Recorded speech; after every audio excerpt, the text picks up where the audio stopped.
Hey everybody, tonight we're doing the super straight debate and we are starting right now with TJump's opening statement defending the super straight position. Tom, thanks for being here. The floor is all yours.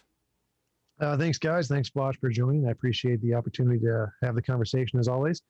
So I think one of the problems with the woke SJW feminist ideology is that they don't differentiate between rational criticism and hate, calling anyone who criticizes their position racist, transphobic, sexist, misogynist, etc. These morally charged terms are essentially calling someone evil or immoral, and that there's something wrong with the character of the person, which is why they get just ignored. This is used as a strategy to dismiss any kind of rational criticism and to say that any position that has these qualities of being transphobic has no rational use whatsoever, which is clearly false. For example, in the super straight label is a perfect example of this. The point of the super straight label, its valid non-transphobic point, is an internal criticism of the woke ideology's tendency to accept some psychological identities but not accept other psychological identities. It has nothing to do with transphobia. That just happens to be the one thing that some people aren't attracted to the idea of being in a relationship with a trans person. It isn't about targeting trans people, because people who typically don't like the SJW community or like trans people in general, don't adopt identities in the first place. So this super straight identity was never meant as something legitimate that people were going to accept and that the woke community was going to accept, and then everyone was going to be happy and just accept anyone who was identified in super straight and anything they said. No, the whole point here was to show the hypocrisy of the woke community because they won't accept this identity, even though it is the genuine, true psychological state of these people.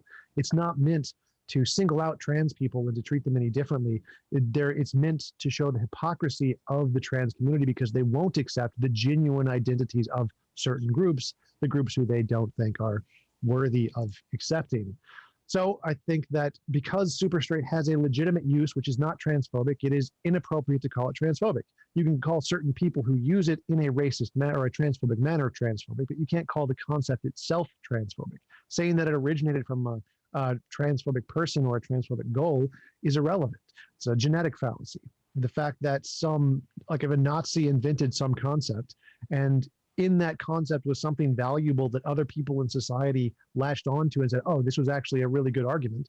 The fact that he's a Nazi doesn't mean that anyone who uses the argument is also a Nazi. It's a hasty generalization fallacy. So because super straight does have a legitimate use as a critique of the woke community's hypocrisy, it is not intrinsically in any way transphobic, even though some people who use it may use it in a transphobic manner, and I will conclude there. You got it. Thank you very much, Tom, for that opening statement. We'll kick it over to Vaush for his opening statement. Want to let you know, folks, if it's your first time here at Modern Day Debate, we are a neutral platform hosting debates on science, religion, and politics. And we want to let you know, we hope you feel welcome no matter what walk of life you're from. And so with that, thanks, Vaush, for being with us as well. The floor is all yours for your opening. Thank you. I feel very welcome. Okay, well, I'm glad that we immediately dropped the idea that this was some kind of like legitimate sexuality that we're trying to recognize and that it's in some way equivocable to being straight or pan or bi, because I don't think anyone meaningfully used it in that way, and people who argue that it is being used in that way are probably arguing in bad faith. So your argument is that it exists as some kind of critique of a hypocrisy on the part of the quote-unquote woke community. Unfortunately, I think you failed to describe and substantiate that accusation of hypocrisy. If you're arguing that it is hypocritical for a group of people to say that it's illegitimate to not be attracted to trans people, and that this mistake on their part is in some way comparable to a mistake of not recognizing a sexual identity, this to me seems like a really, really big reach. And there is transphobia rooted pretty much directly into the nature of this critique as you describe it. So, a couple of points. First of all, super straight absolutely targets trans people. Let's not pretend otherwise. Even if we're to ignore the history and the communities around it, I mean, the people making the critiques matter, obviously. It contextualizes the way in which those critiques are made. The term super straight, like, okay, so you're straight if you like trans people. You know, say you're a cis guy and you like, women, and you like trans women, and that's straight. But then if you don't like the trans women, only the cis women, that's super straight. As though it's more straight to not be attracted to the trans women, and thus, logically, less straight to also be attracted to the trans women. I mean, the premise there is pretty clear. It's not like I don't think that's a huge reach. The implication there is pretty clearly like, oh, no, hold on. I'm not just straight, okay? I don't like trans women, all right? I only like real women. I'm super straight. That's kind of how it is. I just don't see the hypocrisy here. There's this meme that trans people are like screaming and shouting, everyone has to be attracted to us, everyone has to want to date us, etc., etc. I think we're referring to an incredible minority of the broader trans community.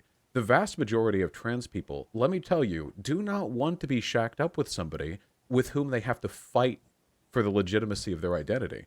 I just don't think there are that many woke progressives screaming that if you're straight, then you should want to have sex with every trans woman. I don't think that's happening that much. And then to go ahead and say, like, in response to these, and to the extent that they do exist, it's very obnoxious, to the extent that this minority of a minority exists, I will now play up this, like, to your admission, fake sexuality that implies trans women aren't, like, real women to highlight a hypocrisy. I don't think it's a broader community hypocrisy. I just think we're talking about bad behavior in a really, really, really small, very marginal portion of the trans community. So if your argument is, I shouldn't have to be attracted to trans people. Okay, you could be attracted to whoever you want to be attracted to. I don't think people are out there like trying to press people's boundaries on that. People don't want to be in relationships with people. They have to argue into being attracted to them. The only thing I'd argue is, trans women are women and trans men are men, I guess. And that you should, as with all things, be fairly open-minded because it's entirely possible that the types of people you'll be interested in lie outside whatever boundaries you may have set in your head. It's only because I was open-minded about my interest that I discovered I was bisexual or pan or whatever. And, that's me, and maybe that's not the case for everyone, but it never hurts to be open-minded. So I guess in summary, I really don't think there's a hypocrisy here, and I don't think that an admittedly transphobic meme is a good way of addressing that hypocrisy. So that's my point. You got it. Thanks very much, Vaush. And we are going to jump into the open dialogue. So, gentlemen, thanks so much for being here. Want to let you know, folks, a couple of things. One is open dialogue is free flowing. However, if it gets too rowdy, I'll jump in and restrain it to 3-minute intervals back and forth. And also want to let you know, folks, we have many juicy upcoming debates. And so don't forget to hit that subscribe button for many of those juicy debates, including this Saturday as TJump and Nathan Thompson collide for the first time. So with that, the floor is all yours, gentlemen. Thanks for being here. Yeah, so the hypocrisy is that the woke community, like, again, you're right, it's a very small minority of people who actually think that you should want to be in a relationship with a trans person. That's not the point here. The point here is that the much larger thing that does happen is the woke community wants you to accept their identities, their preferred identities, but doesn't want to accept identities they don't accept. That's the hypocrisy. And this is technically sort of a genuine identity. There are a certain group of people who genuinely don't want to date trans people. So that is a genuine identity, even though people who do that don't actually accept identities. So it should be respected in the same sense as the other ones, because they are honestly representing what they feel and believe. And the hypocrisy is, of course, the fact that the woke community won't accept their feelings, where they will try to force them to accept other people's feelings, not to date them, but just in general, their identity, accepting the identity itself. The attack helicopter meme then? You believe in like tri-genders, but you won't accept my helicopter gender. Isn't this just that over again, but like 6 years later? That's why it's so popular, is because it has the but exact same really connotations. stupid back then too. Because your opinion of it being stupid doesn't make it transphobic. So the fact that you don't like the criticism doesn't make it a not legitimate criticism. So I'll substantiate. So first of all, what you're positing is the idea that all identities are equally legitimate, which I don't think anyone has ever argued for. And you just admitted that this identity was a meme. By your own admission, the identity, this super straight thing, is deserving of less legitimacy than, say, heterosexuality or homosexuality. You already acknowledged that in the opening statement. Not exactly, no. So, for example, if the people who didn't want to date trans people did want to accept identities as a category, then they could actually adopt this as a true, genuine identity, because it is truly what they feel. They obviously don't. They don't care about identities. They think they're a joke. And so they adopted this as a joke to show the hypocrisy in the woke community. You can't play both sides on this. You can't say, oh, well, it's not really a serious identity, so I want it to be examined as a critique. And then when it's critiqued as a critique, you're saying, Well, actually, no, it basically is a serious identity. It's just a matter of how seriously you want to take it. You Yeah, can't oscillate between those two positions. It has to be one or the other. I'm not understanding your position here. So I can do an internal critique of like Christianity and say, if God exists, God's a bastard because he killed lots of babies. But I don't believe God exists. So I can present an idea and say, by your standards, this should be accepted, even though I don't think it should be accepted. So you're saying that the standards of trans people or woke community is that every sexuality should be accepted anytime a person says something is a sexuality? I think that any genuine position that you actually feel because of who you are should be accepted. Yes. But I've never heard a woke person say that. What if a person came up with the term Giga Straight and it's that they're only attracted to white people or white people of the opposite sex? If somebody came out with a term like that, I would join the rest of the quote woke community in saying, in addition to that being pretty racist, I also don't think that's legitimate identity. I think you're just kind of racist and you're just trying to find a way to use our terminology to get away with it. The argument isn't that everything that one could potentially call a sexuality is legitimate. We're just trying to give names and concepts and respect to legitimate, elements of human identity. If you're not attracted to trans people, why would One sec. Well, one sec. Go ahead, Vaush. Just if you're not attracted to trans people, and I would be interested, I guess, in examining the extent to which this is the case or the categories by which you define trans people. But if you're not, that's fine. But you don't need to create a whole new sexuality, one that you admit is tenuously serious, because you're not attracted to like a specific group. Because in this case, it's pretty transphobic, and that's really what it's being criticized for being how is that any transphobic. different from not being attracted to women or not being attracted to men, not being attracted to the trans group? So by suggesting that not being attracted to trans people and not being attracted to women are similar, you're kind of implying that trans women aren't women. You recognize that, right? There's definitely a difference between the two biologically. So it's like a psychological state. There's a in difference some between trans persons. women and cis women, but trans women are in the group woman.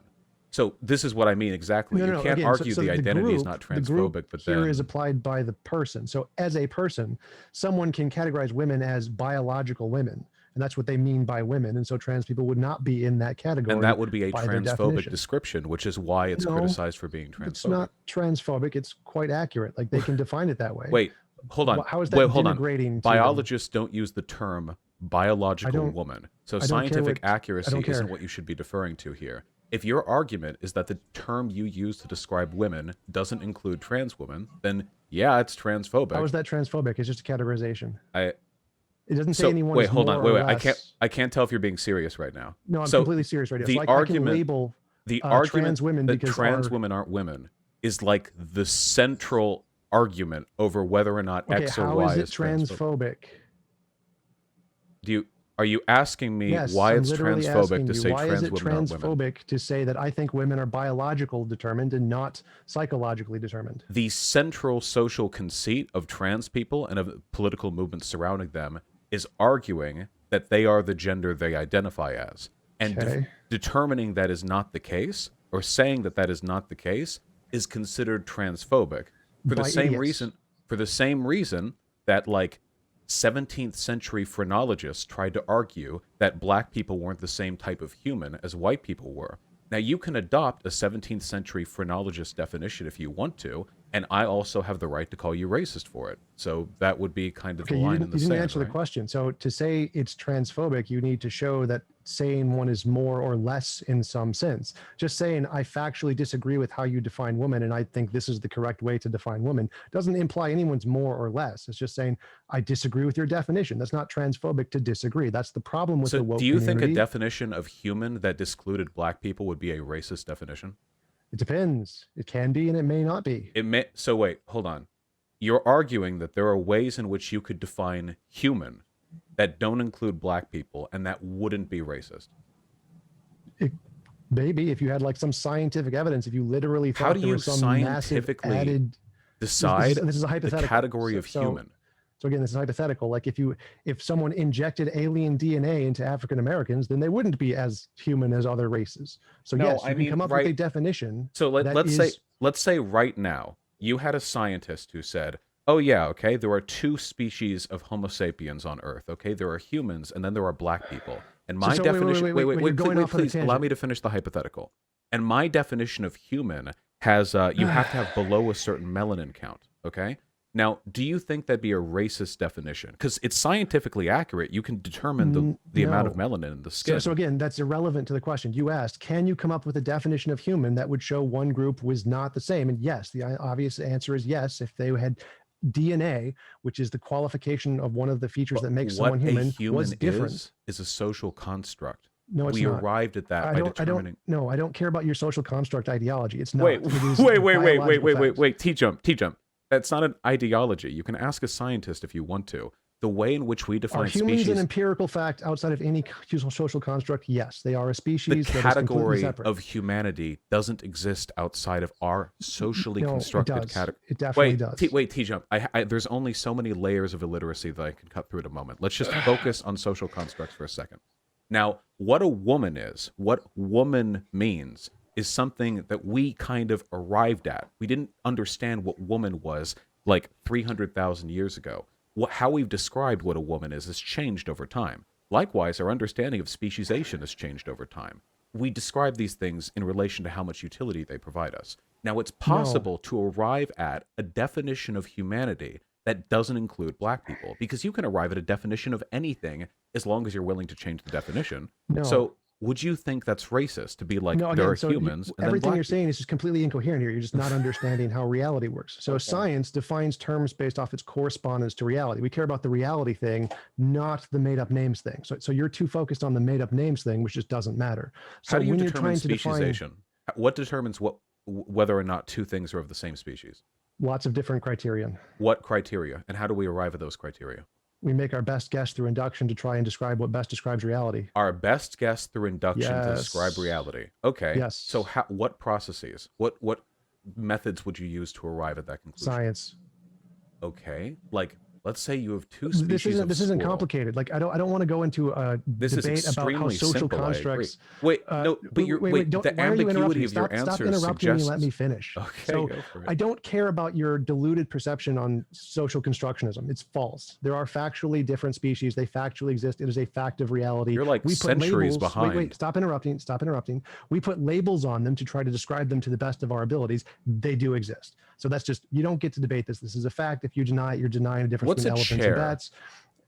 Again, so don't interrupt. Okay, so but answer there that are factually things. you're done. Chairs are not fact. Chairs are not literal things that exist as a category independent of human minds. Species are. Species exist independent How? of human minds. Chairs don't, because they're determined by biology and things that have nothing to do with humans. But I've Chairs are spoken to determined by humans. biologists, and they acknowge that there is I a don't care. social element. I Wait, don't wait, hold on. care. Wait, I know you don't care because you don't know anything what you're talking about. No, I know more So than you. the on the process of speciesization is determined by a set of subjective categories that we've arrived at. You can ask any biologist this. This isn't secret social you justice not info. understanding biology isn't my problem. Have you read Charles Darwin? Yes. Wait. So we come up with labels to describe things that exist How do we independent come of up our with them? labels. We make them up. Okay. So let's say we have two squirrels that are very genetically similar. How This do we is not the determine whether topic or of the not debate. wait, how do we determine whether or not they're the same species of squirrel or different species of squirrel? We come up with a methodology that describes species and try to accurately label them. Okay, I agree. Now, is that methodology in any way socially constructed? Of course, all methodologies are socially constructed. So the methodology by which we determine whether or not two things are of different species is socially constructed. Yes, the species themselves are not. Okay. Like the way So- we determine but between a wait. proton and a neutron is a method called science, which Wait, is hold socially on. constructed. The proton and the neutron are not socially But constructed. species don't so when you say the method by which we distinguish between species is socially constructed, that determines the species. There's not like two different types of species, the ones we agree upon and the ones that already exist. There are only my the God. differences we I agree don't upon. want to have to existing. explain basic philosophy to you. This Wait, is the hold difference on. between T-Jump, epistemology T-Jump. and ontology. No, hold on. Your understanding of philosophy here is literally millennia out of date. The idea No, that it's not. socialization Vaush, determines you're our so ignorant on categorization this. of the world. Vaush, epistemology and One sec. ontology. What epistemology is the theory of knowledge, how we learn things. Ontology is the facts of the matter independent of how we know things. We can Our keep talking epistemology- about one thing. We can keep going there, but we are like, unless Off we can topic, quickly yeah. tie No, it it's back no, to the James. topic, I would love to reel back to the thing. The problem is the statement that saying trans women aren't women isn't transphobic because definitions are objective. is a statement so far removed from reality that you have to go all the way back to epistemology before you can even begin to correct how many ways that's incorrect. No. Definitions aren't objective, but if the definition refers to something objective, then that's the thing they're talking about. So if they make a definition that is meant to refer to an objective feature of the world, how do you know what an objective feature of the world is? Science. How do you arrive at what an objective? Okay, so there are two types of speciesation. There's the stuff that we describe, the concepts that we arrive at through socialized processes. And then there's the objective species difference that you say exists ontologically. Now, how do you determine what is ontologically correct? Epistemology. We use epistemology to try to learn about ontology. Okay, so you agree that right now our understanding of species, this is like a red-tailed squirrel, this is like an alpine winter squirrel, whatever. Yes, all of our understanding is subjective. It's all based off human conceptions. Okay, so if you're arguing that all human understanding is based off subjective conceptualization, then of what relevance is ontological truth to our understanding of what a woman is? Because if the definition is trying to correspond to ontology, we're always trying to correspond to ontology. Wait, let me finish the answer before you keep going. So if we are, no, we can make up things without trying to correspond to ontology all the time. It's just called making stuff up. So if one person defines real in the context of what corresponds to reality objectively independent of opinion, intuition, psychology, and their definition means not including those things, objective, and that's what they mean by corresponding to reality. What is an ontological woman? Whatever the metaphysical God who knows everything could define woman as, that would be it. Is there a way for humans to determine what an ontological woman is? With the best technology we can infer with induction, yes. Wait, what technological processes could you use to arrive at what a woman is? Isn't that a philosophical question? Well, science is a part of philosophy too. Okay, so what is the ontological woman? How would you arrive at this determination? We would look at speciesation from the course of human history and determine the similarities between the major different sex groups and what their relations are. But we're not talking about sex, right? We're talking about gender. No, so that would be the difference here. It's like, can you ontologically prove that sex and gender are the same thing? Stop interrupting. So what we're talking about here is if one person has a definition of woman that is trying to correspond to the biological facts and not the psychological facts, then they're going to reject your definition. Why are you still interrupting? Let's hear the rest from Tom. Why are you still interrupting? So if a person wants to use their definition of woman and wants to make it correspond to the biological facts as much as possible, which they have a right to do, that is, biological facts are a real thing independent of a subjective opinion. They are objectively existing. They have the right to do that. Now, you can define woman differently. You can say you want to include the psychological facts, but they also have the right to do the opposite. And it's not transphobic. They're just disagreeing with you on what the definition should be. Sounds like you're saying it's subjective. Yes. So both definitions are all subjective, but they're trying to get their definition to correspond to reality independent of all the subjective stuff, whereas you are adopting the subjective stuff. Well, no. I would argue that it's actually the opposite, that you're post hoc justifying social biases, and I'm the one who's trying to arrive at the heart of what is ultimately a linguistic distinction. I would actually argue you're engaging in a much greater degree of subjectivity than I am, and I think there's way more philosophy backing up the ontological relevance of my position than yours.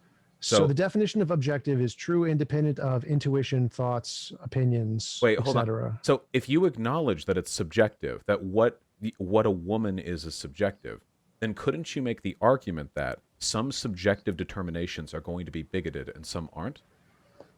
Yes, but that has nothing to do with anything I said. So, like, for example, the word woman, I could say this cup is a woman. I can make this cup a woman just by arbitrarily defining it whatever we want. Sure. But if I want to say that I want my definitions to correspond to reality, then I want something in reality that maps onto this idea. So the word woman would map onto some similarities between reproductive organs and that relation between species across time and what is the most...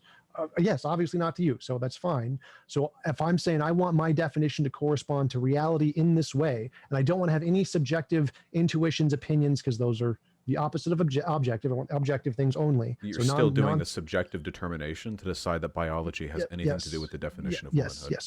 Yes, but I'm trying to make the word correspond to an objective thing, not a subjective thing. So I want to say that this objective feature of reality that exists independent of human opinion is what I'm going to base Couldn't my you just say definition that a off woman of. is anything that's blue? And that way you have Yes, another like a subjective cup. definition. Well, Ah. that conforms to objective reality because whether or not something is blue is pretty objectively determinable. So maybe whether or not Sure. something is objectively determinable is less important than how much social utility we get out of a given definition. No. So again, we're trying to make this idea correspond to what most people mean by the word. So what most people mean by the word, obviously there's social utility there, is corresponding to this thing in reality that exists independent of our opinion. So you can use the word to mean other things, or you can use the word to mean that objective thing that exists independent of opinions. Right, And exactly. both of those are fine. You can subjectively choose either one, but it's not Exactly. racist or transphobic to choose the other. So It's just a disagreement. I ask you again, okay, but you can disagree in ways that are racist or transphobic, right?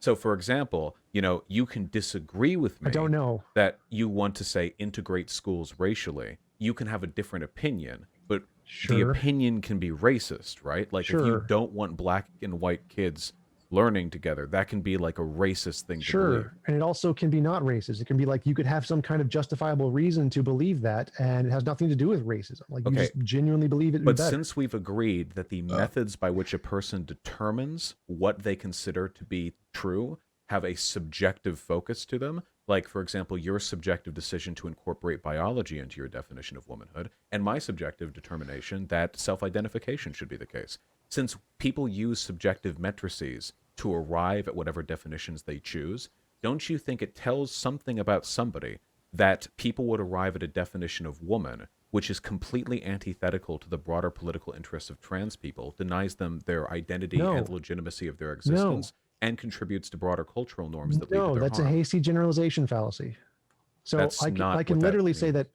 that, yes, it is. So that's exactly what it means. So if somebody does thing X, like categorizing women as biological, then they are racist. That is a hasty generalization fallacy because there are other reasons they could do that, like saying if they tend to prefer the hard sciences over the social sciences or biology over psychology, it has nothing to do with liking or disliking or thinking one group is better or worse than Okay, another. so- They just literally think this category of information is more important than this category of information. So they Okay. use this information So as how the do you basis of their determine- definitions. How do you determine which types of information are more valid to use when constructing a definition? Is it subjective? Yes, usually you go based off evidence. So So don't bigots tend to subjectively determine definitions and Sure. worldviews that inform a bigoted Sure. perspective? Like sure, say, and a- non-bigots do too. like say for example, a person deciding that black Yes. people aren't human because they Yes. arbitrarily decide that a melanin content in your skin is one of the determiners of what makes a human. Yes, so some bigots do bad things, but wait a minute, there are some non-bigots who also do those things. That's That not what I'm doesn't mean arguing. Wait, hold on. That's not what I'm arguing. So the original question was, why do people consider the super straight thing transphobic? Oh, well, actually, then it got boiled down to why is it transphobic to say trans women aren't women? Which the fact that this is Yes. something that needs to be argued is preposterous to Yes. me. But the So reason the question is can you label women and trans people in different categories for non-racist reasons? Is that is it For non- logically possible? well, no, the separation of cis women and trans women, the removal of trans women from womanhood would by its definition be transphobic. How that would no, that's clearly wrong. So What does just bigotry disagree. mean to you? Treating people differently. So like if you treat one group as lesser Like- or greater than another. Okay, So like what if a I could group say wants trans to be people are greater considered- than women. I could say trans people are the greatest thing ever, and I'm now separating them into a different category. That wouldn't be transphobic. That would be womanphobic or cisphobic. So no, just differentiating the categories doesn't mean there's phobia anywhere. There's So no saying, differentiation. What like if you in said levels. like black people aren't human, but That's black the people are like super cool? Would that be a racist statement? Like they're super cool, but they're not Be human beings. racist against white people? You think that would be racist against white people? If Okay, you I see. thought black people were the superior race, I think so. I think that's what it means. All right, interesting. Did I get that wrong? Did I misunderstand your analogy? Because I thought you said black people are the superior race, and I think that would be racist against the other races, wouldn't it? They wouldn't be humans in the definition that I provided for that hypothetical. I think black people care about being considered humans. I mean, that's probably something that means something to them, right? I don't think I'm following here. So like if white people were gods and not humans, I mean, I think you would still consider that racist, wouldn't you? Like if someone considered them not humans, but Okay, gods. let's see if we Isn't can roll that this back a little. the Let's same see as if your we analogy? can pull it back to like categorical harm. So Yeah, trans bring it back women to want to use women's restrooms, right? Like for Sure. the most part, that seems Sure. to be something they like doing. Okay. Sure. So let's say that everyone in the world adopts your perspective that trans women aren't women; they're their own thing. Would you let them into women's restrooms? Sure. Yes. My Okay. differentiation of their category has nothing to do with changing their rights in any way. So I'm not against trans women using restrooms. I just like to use biology as my basis for coming up with definitions. Rights should be all fine. I don't care. But they wouldn't be women. So it'd be like women and trans women's restrooms? I don't think there should be like a biological filter that prevents people from going into a bathroom if they're not the right biological X and Y chromosome. No, that's not the same thing. So my definition of women here is just, I think that we should define things like in a more objective sense related to biology, something Well, that again, is it would objective. be an objective sense if you said that everything that's a woman is blue. That would be like an objective No, determinant. I don't want to go down the social constructionism route with you again. That would be So objective. just, Everything with a wavelength particle between X and Y nanometers, that's what a woman is. That's very yes, and objective. it's You can objective use that I'm thinking of a scientific- unicorn. That's also objective, but it's also subjective because it's about opinion. So I don't want to So go is down your the decision subject- to I don't- incorporate I don't- biology I into your don't- argument I here. don't- You I don't already wanna go acknowledged down- that. You acknowledged the decision to incorporate biology Yes, all into your definition methodologies is are subjective. That's fine. But if a subjective choice to go with an objective fact is superior to a subjective choice to go How with do a you subjective determine what's fact, superior? it corresponds to reality, more likely to correspond to Wait, reality. but wait, I go with no, that one. wait, hold on. That's a circular argument, okay? You just What? you just argued correctly that it's a subjective determination to incorporate biology, but now you're saying that Yes. conforms more to objective reality. We're not referring to objective No. reality. So you asked what makes one better. So I'm saying what makes it better is if your beliefs correspond to reality independent But of opinion. That's circular because you're saying it corresponds more to reality because you're using biology, which corresponds to reality. But you argued correctly that your invocation of biology was subjective. So again, you could argue the no. same thing about the color blue. I No, think that the biology definition that corresponds things to that are reality. Like, do you think biology doesn't correspond to reality? Like science So does the corresponds color to blue. reality. Yes. yeah. So wait, hold on. Defeat me then. Okay. Everything that is blue is a woman. X, Y, and Y Okay. nanometers, the wavelength of the light particle. That's what a woman is. I have chosen a definition which is not only confers to reality, but can be measured by machinery to a incredible degree of specificity. And I'm directly describing reality because my entire definitional criteria refers to something that you could see in the mathematics of the universe. Your biology argument's looking pretty flimsy in the face of my electromagnetic radiation argument. Because of the history of the word woman refers to biology. So if it's not in biology, then History. So I thought Yes. we were referring to reality, not tradition. yes. Yes. So there's a part of both. As I mentioned before, all methodologies are subjective. Yeah. Science is a methodology. The words have a tended usage to mean certain things. And then we want to find things in reality, which those words refer to. Like obviously, sometimes they don't. Like unicorn, there's nothing in reality that the word unicorn refers to. Gravity, there is something in reality that word refers to. We use the word to describe stuff falling, and the stuff So falling is if we caused wanted by the to curvature. define Wait. what I'm going means. somewhere. I'm going somewhere with this. So Okay. if we see something falling and we use the word gravity to describe that phenomenon that we are seeing, and then you say, no, gravity is anything that's blue, like, no, we want to describe the phenomenon, this specific phenomenon that exists independent of our opinions. You can call it whatever you want. I don't care. We're using the word to describe the phenomenon. So if people use the word woman to describe the phenomenon of biological sex differences, then the fact that your choice to make it describe blue is irrelevant. You can do that. Go for it. We're going to make our words describe the real thing to which the word refers to, How is it real? independent of our imagination. How is what real? How is what you just said more real than my argument? I don't understand the question. How is your biology definition any more real than mine without deferring to subjective appeals to tradition like historically biology has been what we've used? Because we use the word to refer to a phenomenon. We don't use the word to refer to blue phenomenon. Wait, blue wavelengths are a phenomenon. What? Wait, the So- color so, blue is okay, a psychological I think I phenomenon. understand. Color I think only I understand exists your in our question.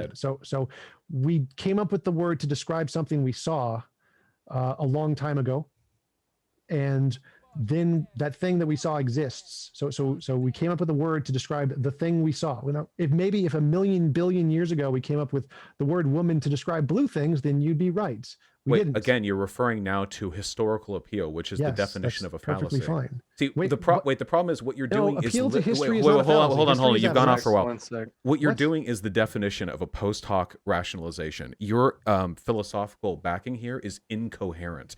You defer to referring to reality, but then you acknowledge that the decision to refer to reality is subjective, and then you say that actually it's more objective in that case because you're referring to something that has historical precedent, but then you argue that other things don't have the same like etymological precedent, which I thought you were describing reality. Are you saying then that the deference to real phenomena is in any way like modified or made more or less preferential based on historical input? How would we change Yes. scientific definitions that way? And additionally, if that's the case, you still haven't given me a deterministic criteria for why we would ever use biology to describe woman instead of the nanometers of between the crests of a wavelength of an electromagnetic particle. The problem is we are so far away from the actual argument right now because you were so unwilling to cede philosophical positions that people were figuring out when they use sundials to tell the time. Well, no I mean, one. no, wait, You're- hold on, I'm you're- almost all done. I'm everything you almost said done. is complete crap. I'm almost Okay, done. Go for it. The fact that we're trying to describe like the extent to which social constructs influence ontology and epistemology when we're trying to you're arguing the position it's not transphobic to say trans women aren't women is insane. If you really want to like go on the hard social constructionist route, which you seem, by the way, to retreat to every time your objective argument falls through, then I would simply say this: bigotry against a social minority is usually described as something which marginalizes or disadvantages them. And in case you hadn't noticed, trans women really like being referred to as women. Hence, a decision to not do that socially would contribute significantly to harm against them. Hence, it would be a bigoted decision. You can argue that it's justified bigotry, which would, by the way, be a position you could argue without sounding like a lunatic. But the argument that that's not bigotry is ridiculous to me. If you want to argue that it's justified bigotry against trans people, then that's the same argument I've had against a million other people. But this, like, it's not transphobic to say trans women aren't women thing is, like, where do we even go from here, you know? Yeah, everything you just said is completely incoherent. So yeah, all scientists, philosophers agree with me. Yes, we come up with words in history, in the past. We make them up. Words are completely made up by humans. They didn't exist in the universe before humans made them up, but we made them up to describe things that exist. So there's a history of people using this word to describe something in reality, and we try to describe the thing in reality to which the words refer. The word woman has been used to refer to something related to biology, usually referred to XY chromosomes, gametes, those kinds of things. That is a very accurate description of how the word woman has been used throughout history. So it is, if you want to make the word woman correspond to something in reality independent of opinion, that would be it, which is completely legitimate. It is not bigoted to class people in different groups if there is an objective difference, because you're not saying anyone's better or worse. Between every single individual on Earth. Yes, there is. One They're different groups. We'll let you wrap up, Tom, and then we'll go back to Vaush. So yeah, it's not racist to class people in different groups unless you're saying that because they're in this group, they are lesser or greater than. That's not what I've done and not what many people do. The fact that you want to prioritize biological criteria in defining them has nothing to do with establishing their worth as human beings. The fact that they like to be called something is irrelevant. If I like to be called King Henry VIII, and you're not calling me King Henry VIII, that doesn't disadvantage me. I don't care about your psychological feelings here. I care about like taking away your rights to buy houses or go into bathrooms or whatever. That would be a disadvantage. What you like to be called, I don't care. So just classifying people differently, if because your classification is based off some empirical objective facts, not based off of opinion, is perfectly fine. It has nothing to do with racism, as long as you don't say they're better or worse in some sense. Right. So the whole racism begins and ends at saying one group is better or worse than another is like a child's understanding of bigotry. There are many ways in which you can arbitrarily construct categorization to disadvantage groups without explicitly saying they're worse. What about people who defer to like early documents from the founding fathers to say that only white people in America? Wait, hold on. What about people who defer to old texts to say that only white people in America are actual Americans and that everyone else is just like an occupier or like a cohabilitator or something like that? If you wanted to go back and nitpick stuff the founding fathers said, you could probably make that argument. I mean, a lot of them were pretty goddamn racist. And then you say, hold on. We're not saying all the black people here in America are worse or less of people, but they're not Americans. Now, you may argue this is a meaningless categorical distinction, and it's similar to what you're doing right now, but the fact of the matter is that there are real consequences to engaging in behavior like that. First and foremost, it's an arbitrary designation that doesn't seem to serve any purpose other than marginalizing that group of people. If you don't like trans women, just say, I don't like trans women. Trying to argue in bad faith about epistemology as to whether or not they actually women is really, really weird. Just be specific with the criticism and with the groups that you're denouncing. When I say, for example, I don't like X or Y group here in America, or I don't like this behavior or that behavior, I don't try to stretch pre-existing definitions to try to find ways to ostracize them without actually having the guts to specifically say, they're worse than me or they're better than me. Fact is, trans women want to be called women and trans men want to be called men. It means a hell of a lot to them. And we have collectively, socially agreed, and this is all a social process, that denying them the right to be referred to as the gender they identify as is something that harms them, something that's prejudiced against them. I can't argue against this. If you want to like retreat back to an primitive epistemology to try to argue that actually it's not bigoted to use categorization to marginalize, disadvantage, and ostracize minority groups, that's an impossible position, not only to defend, by the way, but to attack. It's like not even wrong. It's not coherent enough to be attacked. If we want to talk why don't we just talk about the super straight thing? Why can't we just so it you does brought all this stuff up. I didn't. marginalize trans people. So it's an inaccurate critique that doesn't need to be taken seriously by your own admission, and its existence seems to hurt trans people. It seems to me like a pretty clear-cut thing to criticize. Unless generalization fallacy. That's not what a fallacy is. No. Okay. So expert in philosophy who does know fallacies, not someone who knows fallacies. Sell me. Why should I support the super straight movement? I'm woke. I like people's identities, and I support people's right to fuck who they want. So sell me on it, you know? So the reason to support the super straight movement is because it points out the hypocrisy of the woke community. So if you don't like the woke community, the fact that they accept some identities but not others. That's not a hypocrisy. That's wait, hold on. You're okay. Wait, hold on. You're okay with me shaking your hand but not punching you in the face? I thought you were in favor of all forms of hand-based physical contact. What? Nobody in the left has ever said they accept all identities. What about neo-Nazis? This is such a fragile criticism. You claim to be accepting of all identities. You're okay with trans people, but not neo-Nazis? The hypocrisy of the left. I'm technically okay with all identities. I don't care what your identity is. You can identify as a attack helicopter. I'm fine with that. I don't care. I don't care about your identities. Okay, but nobody on the left has pledged to support every identity that exists, because this would include every political identity that has tried to hurt them as well. So the argument here isn't that literally every identity. The argument is argument that you you're have making. No, it's not. So the argument is that there is such a broad spectrum of identities listed. Just watch a Blair White video where she just goes through hundreds of them.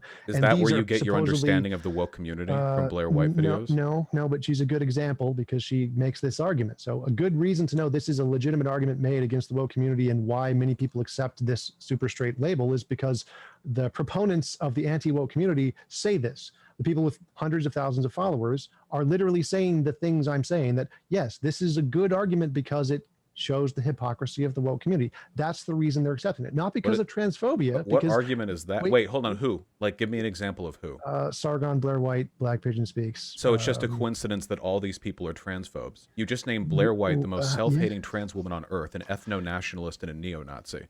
You don't think it's not because they're transphobic.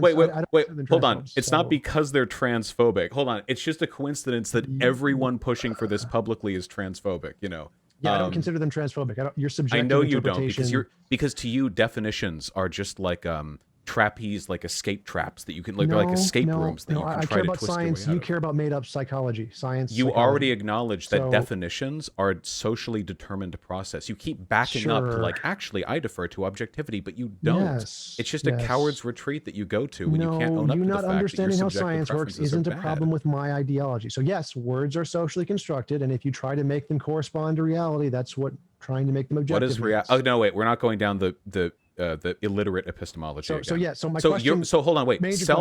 Hold on. Sell me on the super straight thing, okay? Because the argument that the woke left wants all identities to be valid isn't and never has been. Again, I already addressed that. So and what's the hypocrisy? You have an arbitrary criterion for what should be accepted based on. Yes, it is. So if how is it arbitrary? Wait, stop interrupting. So if you have an arbitrary criterion for what you think should be accepted as an identity based off of your personal preferences and your psychology of some kind, other people's psychology should also have a legitimate claim to being accepted as an identity. Just you didn't answer the question. What is the arbitrary designation?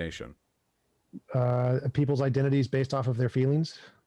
Okay, like neo-Nazis? Is the left okay with that? No idea. But I no idea. TJump, come on. Meet me where the conversation is. You know they're goddamn well. It's an irrelevant topic. So wait, hold on. No, it's perfectly relevant. Your argument is that there's hypocrisy here, but there's none. Yes. Generally speaking, hold on. The reason people on the left accept these crazy identities that you guys like to make outrage videos about, in spite of the fact that they're occupied by maybe 6 people on Tumblr, is because generally speaking, a lot of people have experiences socially, personally, psychologically that they don't feel conform to the social expectations surrounding hegemonic sexual and gender identities. So by creating categorizations, which sometimes is, I don't know, sort of a meaningless linguistic flair, but by doing so, they try to give a little bit more meaning and comfort to people whose experiences are atypical. The super straight thing isn't that.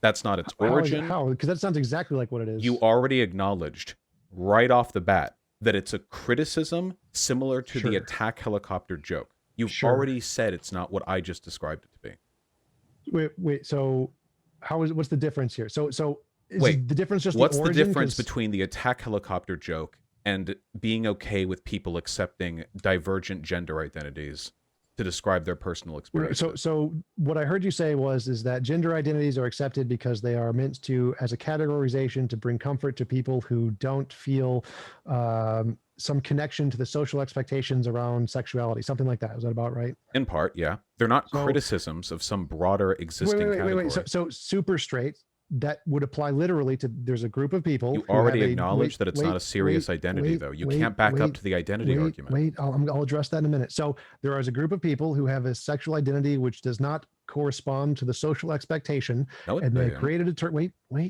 a minute, and they created a term to give themselves comfort. So that label could be applied to everything you just said. Now, obviously, the origin is different because they don't accept identities, so they don't take identities seriously. But given your own definition of what this is, that would fit on all of those criteria, other than the origin thing. Only if you were dishonest. You already admitted it's not taken seriously as an identity, and it's used as a criticism. This is what I mean by you back and forthing like a coward. It's not. Wait, hold on. It's an identity when it's convenient for you to be an identity, and then it's a criticism when it's convenient for you to be a criticism. You can't, like, I hope anyone watching this, like, recognizes this back and forth has taken place about a dozen times, and I pointed it out every time, and you still keep doing it.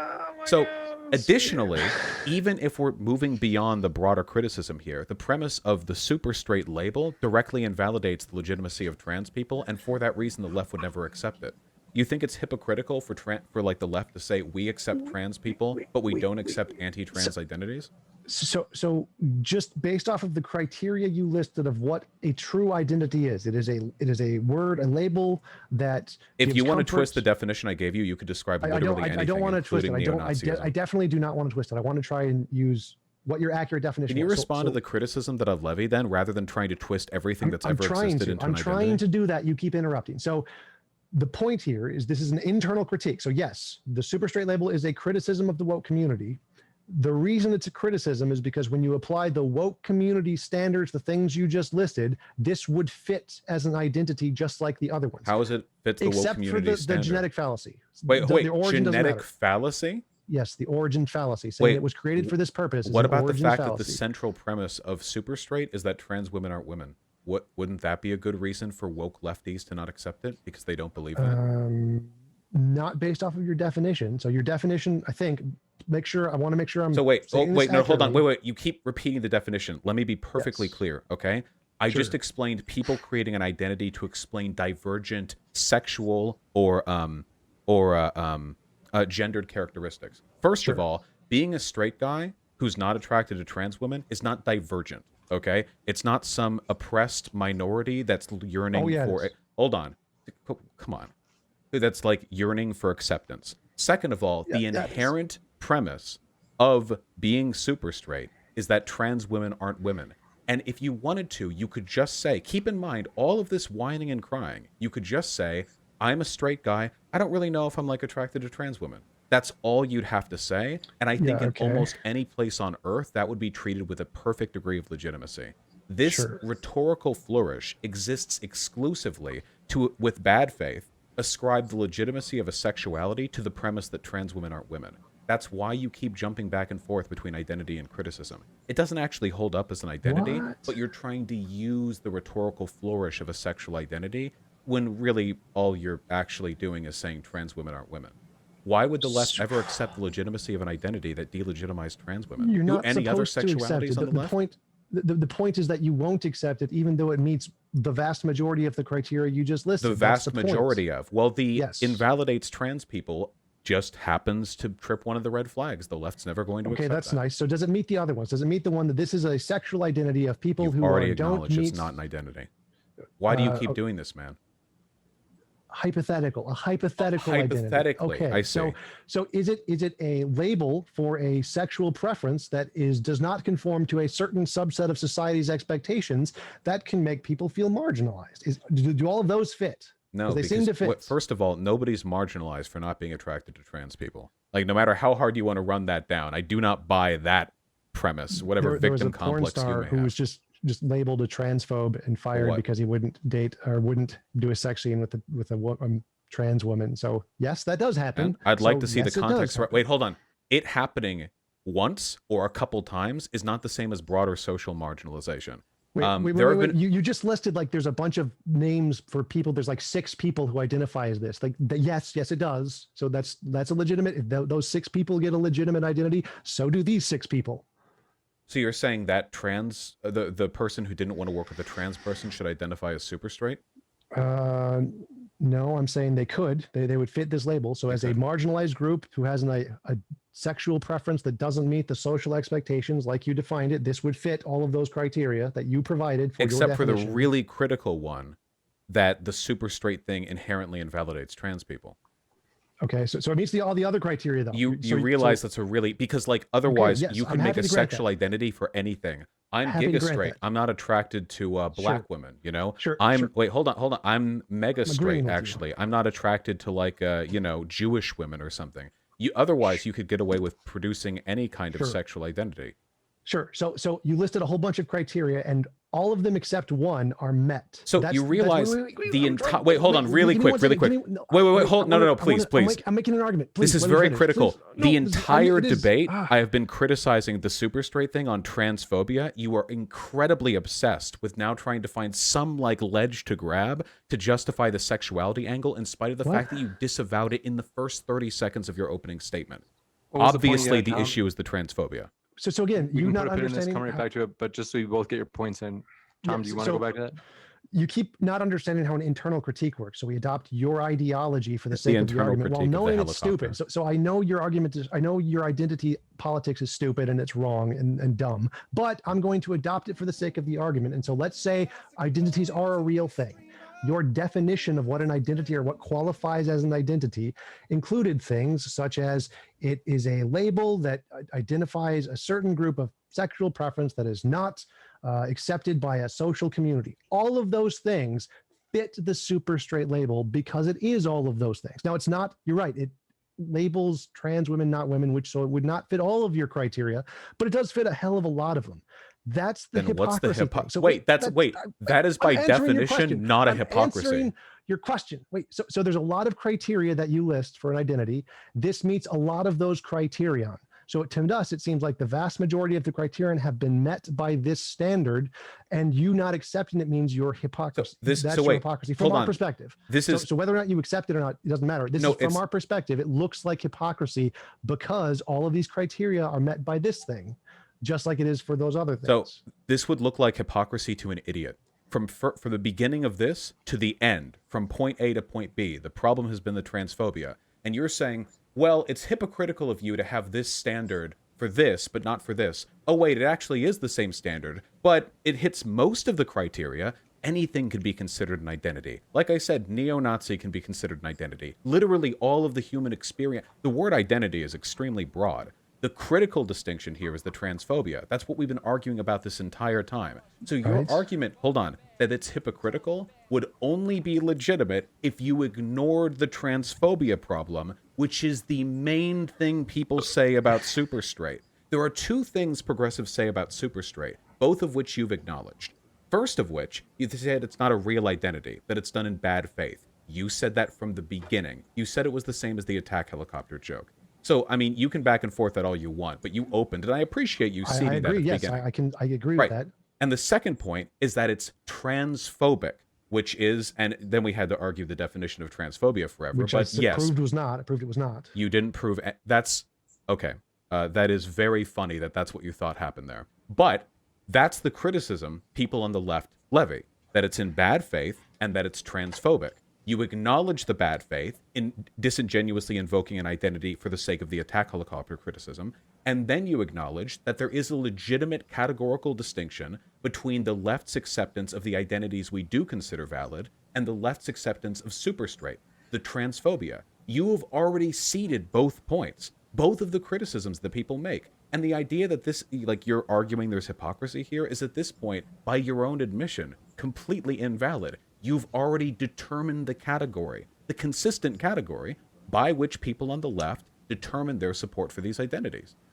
It's that simple. You fought against yourself in this debate. So obviously it's a criticism of the SJW community created on our side, which is fine, but an internal critique means that we apply it to your ideology. So but it's not. You didn't reveal any inconsistency. Don't interrupt. So you assuming it's transphobic, which I proved was false. You can label trans women and women in different categories without it being transphobic. You don't have to say one is better or worse to say they're categorized in different categories if you're labeling it based off of biology. That doesn't mean you have any bias. It doesn't mean you're bigoted. It just means you define the word based off of this feature of reality rather than psychology. There's literally nothing transphobic about that.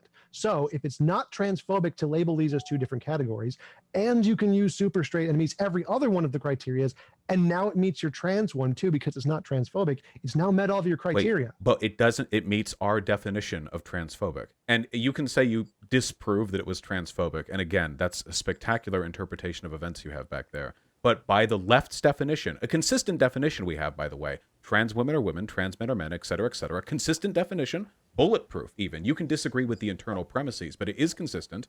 By that definition, we have a consistent way of deciding which identities are valid and which aren't. Or it's one of the, if there was like a racist, like Giga Straight, I'm not attracted to black women thing, that also you can't be racist, et cetera, et cetera. Right. So, that was the hasty generalization fallacy. So again, the idea that there's hypocrisy here is factually incorrect because you have identified the existence of a consistent standard. Remember, hold on. That super straight flags and other identities we accept don't. Our definition of transphobia is consistent in our... No, it's not. Wait. Saying trans women aren't women is, by our consistent standard, transphobic. That's a hasty generalization fallacy. That's not... Wait, hold on. I can't teach you what fallacies mean. Anyone who adopts that means. ideology is wrong. Wait, hold on. Vaush, I'll give you a chance to really, really pithy wrap up, Vaush, and then we'll go over to you, Tom. Oh, yeah, sure. TJump is... not even wrong on this. I don't even know if I can really say I won this, in the same way that I don't necessarily know if I could win a debate with a person who doesn't speak English.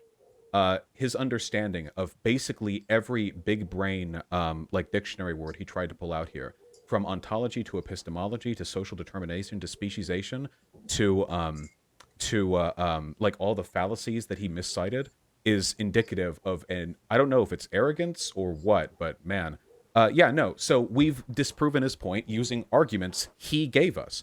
First and foremost, he acknowledged that the super straight thing is not being done in good faith. It's not an identity. Fallacy. And that's not what that means. If you're ever curious hold on, TJump. If you're ever curious what TJump is saying means, you can actually Google it, and I would encourage you, because there is a spectacular range of difference between the words that he uses and the way he uses them and the actual definitions of those words. So the two key, victory medals that I'm wearing on my neck over here are thus for. First, he gave me the win in the first 30 seconds. This is not an identity, and it's not treated as such, and it's not considered such by the people who promote it. And second of all, the left has a consistent definition that we use to determine the legitimacy of identities. Don't be transphobic by our definition of transphobic, or if you don't want to use the word transphobia, acknowledge the validity of trans people's identity. That's a consistent standard, and it's something that works with our identities and doesn't work with the super straight thing. So there's no hypocrisy here, which means that trying to expose the hypocrisy with a 6-year-old meme, the attack helicopter meme, is, I guess it failed. I'm really happy that we were able to resolve that today. It's just an inaccurate, flaccid, impotent critique that doesn't reveal any hypocrisy. And that's all I have to say. All right, so let's review all of Vaush's failures and just basic misunderstanding of philosophy. So genetic fallacy is the fallacy of origins that says that its origin is in somehow discrediting its current modern context. That's literally what the fallacy is. You can Google it and what it says. So its origin doesn't matter to its current context, the whole point. So yes, that is a genetic fallacy. Hasty generalization fallacy. He's saying that anyone who labels trans women as not women is a transphobe. By his definition, that's a hasty generalization fallacy. There can be legitimate reasons to label them in different categories that have nothing to do with bigotry or saying any is better or worse, which proves that labeling them separate things is not transphobic. It's not evil. There's no bigotry there because there can be reasons to do it that have nothing to do with bigotry. So it's a hasty generalization fallacy to say that anyone who does this is racist. Hasty generalization fallacy. Nazis breathe, you breathe, you're a Nazi. Hasty generalization fallacy. That's the second fallacy. Epistemology, study of knowledge. Ontology, study of what exists. Yes, I do know what these words mean. Vaush is an idiot. So, as I have proven that you can label trans women as not women and not be transphobic as long as you don't have any bigotry involved in there. It's not about better or worse. It's just a category. Then no, it's not transphobic to use the super straight label because you haven't said they're better or worse in any way. You've just stated a personal preference. So it meets every single one of his proposed criteria of what an identity would be, other than its genetic fallacy origin of not meaning to be a literal thing. So in an internal critique of his worldview, it would meet all those things, which would prove hypocrisy, which would prove the point of Sargon and Blair White and Black Pig and Speech, that yes, this does demonstrate the hypocrisy of the woke worldview because their own standard fails because they just reject things by subjective opinion. Bubble, we are going to jump into the Q&A. Want to remind you folks, our guests are linked in the description. First time I'm mentioning it, actually. So we do encourage you. You can click on those links right now. We do appreciate our guests and want to remind you folks, please attack the arguments instead of the person, as always. Oh, you know it. And so with that, we'll jump into, thanks very much for your first question. Bubblegum Gun says, these are comments, says social constructs do not equal definitional disagreements. That's an incoherent statement. Definitions are something that we arrive at socially in order to maximize the utility that we get. Language is something we invented to make it easier for us to communicate. In reality, there's actually no way to either visualize or describe true reality. We can just approximate it through language that mirrors or mimics to the best possible extent what we see in reality. There are plenty of terms that mean a lot to us that have no actual basis in what you would call like an empirical reality. Terms that describe our identity, our preferences, whether you're a top or a bottom. Can you find that in somebody's DNA? No, but it's very important. Gotcha. And Sleepy Don, or Dan, thanks for your question, says, quote unquote, people of color is a term that doesn't include white people. Is that term racist, Vaush? It's racially discriminatory in like the groups it refers to, but like the word black doesn't refer to white people, and the word like Coca-Cola doesn't refer to what. I'm not entirely sure what that means. If the argument is that the term POC should also include white people, then that would kind of invalidate the reason it exists, which is essentially to say non-white people, but, you know, I guess in a more woke or academically relevant way. Like, I don't know, there's some validity to the existence of a word that refers to non-white people. We already had the term non-white, so. Gotcha, and thank you very much for this question from Amy Newman, says, late night after show at my channel, and question for TJump, who I still love, says, why not simply, Amy Newman was saying they love you, Tom, not me, said, why not simply call yourself straight and then not date transgenders? For the exact same reason that, well, it's the argument that you're making up language and trying to make other people accept your language. Well, they're doing the same thing. They've made up language. So why aren't you accepting their language? You could just use the word, say you are a biological man and you have surgery. Like, why don't you do that? Oh, well, you don't want to.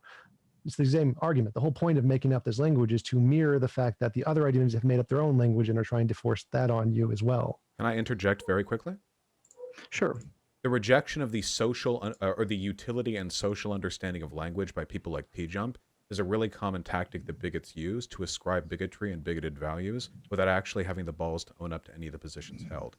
If you're willing to engage in enough definitional fuckery, you can construct worldviews and linguistic trends that invalidate all trans people, gay people, redefine degeneracy to describe marginalized groups, and say only white people are real humans, without ever actually saying X group is worse or better than the other. The reason I'd argue that trans women are women based on identity is out of social utility. We're not really describing reality with that any more than we are biology. Woman isn't a reality term. It's something we made up. And I think that the world is generally better when, with all the millions of trans people out there, we look at them and say, hey, you know what? Yeah, sure, okay, go for it. Doesn't seem to hurt anyone, helps millions of people. That's social utility. I give you a super pithy response since the original question was for you, Tom. Otherwise, we're going to go to the next one. Yeah, woman refers to things that exist independent of humans before humans ever existed. It refers to sex and biology. So the fact that humans made up the word doesn't mean it wasn't a thing before humans made up the word. Bubblegum Gun says, Vaush, I think you're misusing Foucault's postmodernism. Nothing that I've said right now is postmodernist. This actually fits very concretely within a modernist theory. The idea that definitions are socially constructed isn't like a postmodernist thing. This is like a basic literacy in the way the world works type deal. I'm pretty sure that even as far back as like Plato and Aristotle, they already had a fairly well-formulated idea of the difference between the world that we can describe and conceptualize and the world that we actually like live in. And we're talking about people, like, these people had some wacky ideas, but even they understood the epistemological ontological gap, the Izot gap as well. And yeah, I don't know. It's really interesting stuff. There's a, what is it, Stanford.edu Plato? They have some really like basic philosophical terms you can look on there. It's really, really interesting stuff. This one from Matthew Steele, appreciate it, says, Vaush, are you arguing that someone is a bigot for not performing an act that someone else prefers? If so, what is your justification? Yeah, wait. Not performing an act other people prefer it can absolutely be bigotry. If you're at an award ceremony and you'll shake hands with every white person but not with a black person, yeah, like, and you're like, oh yeah, I just don't shake hands with black people because I shouldn't be forced to do what I want to do. Yeah, of course that can be bigoted. Absolutely, yeah. I don't know why I think it people... means in all cases. In like all cases? No, nothing. Very few things are in all cases. If you're arguing that there are ways to do things that are in some context bigoted and in some context not bigoted, yeah, of course, obviously. Like, saying like there are a ton of instances where that's the case, but we're talking about categorical generalizations, stuff like whether a trans woman is a woman or referring to trans people by their preferred pronouns. These are things where basically any instance is going to be pretty indicative of your broader attitude towards that group. Gotcha. This question from Marshall Farron. Thanks, Marshall, for saving us on, was it Friday night, Saturday night? Said, for Tom, how did the Anglo-Saxons check for an XX chromosome when they came up with the word woman? They didn't. They made generalizations based off of biology that they didn't know at the time. Gotcha. Harley Quinn says, Vaush's nuanced explanation of bigotry is such a breath of fresh air. Were you listening? TJump. And The definition of bigotry is wrong. So again, he's labeling any differentiation between women and trans as necessarily bigoted, which is by definition a hasty generalization fallacy. That's not what that fallacy means. Yes, it literally Guys, is. you can Google it. I just so feel free to Google it. Anyone who does X is a racist. You do X, you're a racist. That's literally a hasty generalization fallacy, buddy. Do you think everyone who thinks black people are inferior are racist? Probably yes, because is that a hasty generalization fallacy? Because everyone who does racist means lesser. So if you think someone is lesser, you're racist. Does that fits the definition. Mean lesser. It means prejudice based on race. Lesser. Yes, lesser is a generalization there for anything that thinks one group is better or worse or in some way should be treated differently. Yes, you're doing. The fact you that should you have bit the label them as bullet and different said groups that doesn't have to be racist. Stop. So the fact that you label them as different groups doesn't mean you're racist because you don't think they're better or worse in some sense. It's only racist if you think they're better or worse or should be treated differently. Keep in mind, this is the nuanced understanding of bigotry from a person who said that if you constructed an arbitrary definition of humanity that specifically excluded black people, that's not actually racist unless you also say. By the way, really quick, this is specifically what I said about too cowardly to actually make the prescriptive arguments. So instead, he'll play bad faith word games with like epistemological definition construction to try to rebrand all the groups he doesn't like into categories that are socially disadvantageous to them. But he won't actually go ahead and say, "Oh yeah, these groups are worse." It's super like beta shit. I don't know, man. Since this question was for you, Tom, hold on one second. Just 1 second. I'll give you a chance to respond, Tom. But then we do have to go to the next one, and this next one will actually be for Vaush. So Vaush will get the last word on that one.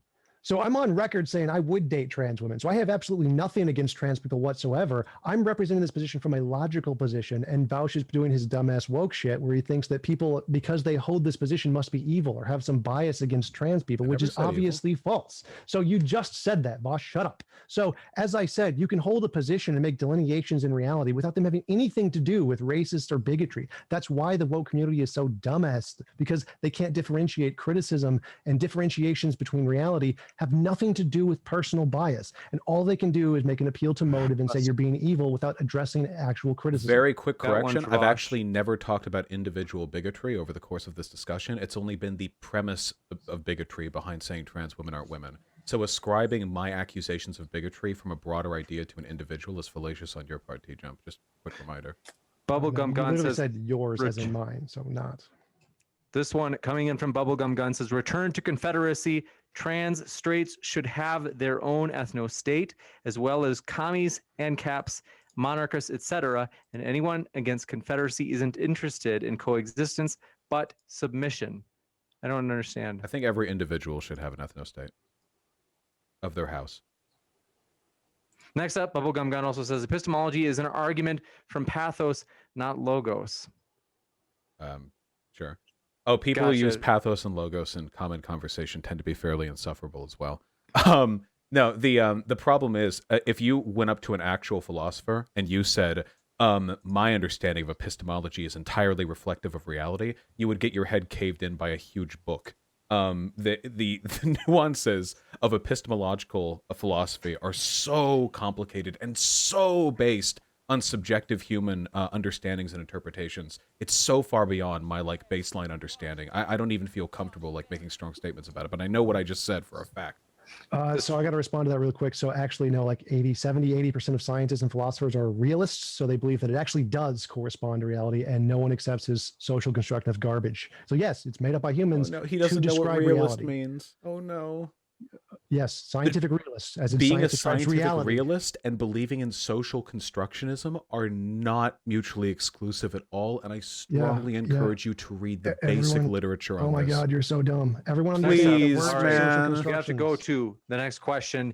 Will Stewart says, Vaush, why are you allowed to label me as cis if I've never accepted that label for my identity? By what system or criteria does that label exist?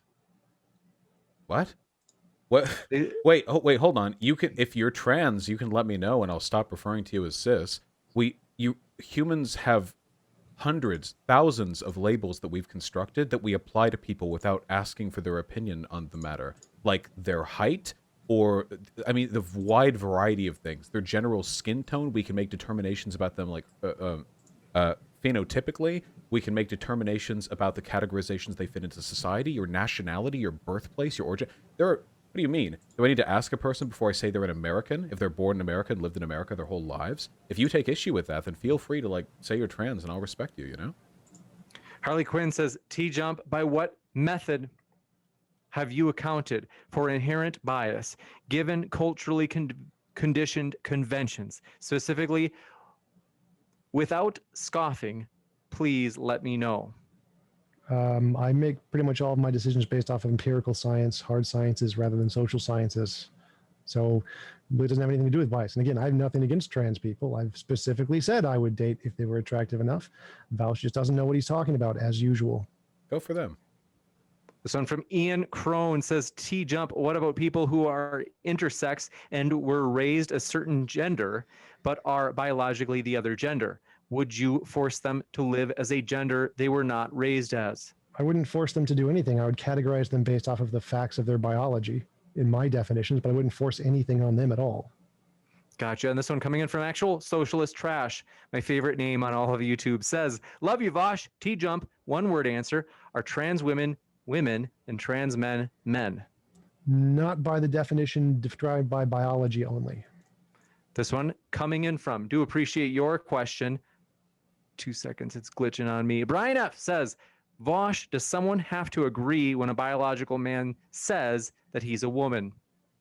You don't have, it's a free country. You can do whatever you want. People are going to be mad at you if you say that a trans woman isn't a woman, and that's their right too. That's the power of living in this country, right? But if you're like up in arms about this, they're forcing me to use this language. We've been doing this for as long as human society has existed. Honorifics for elders or people in positions of social power, designators between different racial groups that we've since gotten rid of pretty much entirely, thankfully. The world, all of human history, has been full of people who will say, you should refer to me as such, and if you don't, I'm going to be upset. Your parents have said that of you. Your boss says that of you. This is not something new. And you can say that of other people, too, with a simple sentence. I would prefer it if you called me X. because people use nicknames too. That's your right. And hopefully, if you've got people around you who are respectful and kind, more so than you seem to be, they'll listen to you when you say that. Gabriel K, thanks for your question. Says, I'm gay and I wouldn't have relations with a trans man. Why is that wrong? Why can't we just live happily together and be the best of us? They would or wouldn't have a relationship with a trans man. They say they would not. That's your... You can see... Though, again, I think the group of like woke lefty people who are saying you have to fuck trans people is incredibly marginal. I really don't think that's the case, because trans people would rather be with people attracted to them. Okay, that's fine.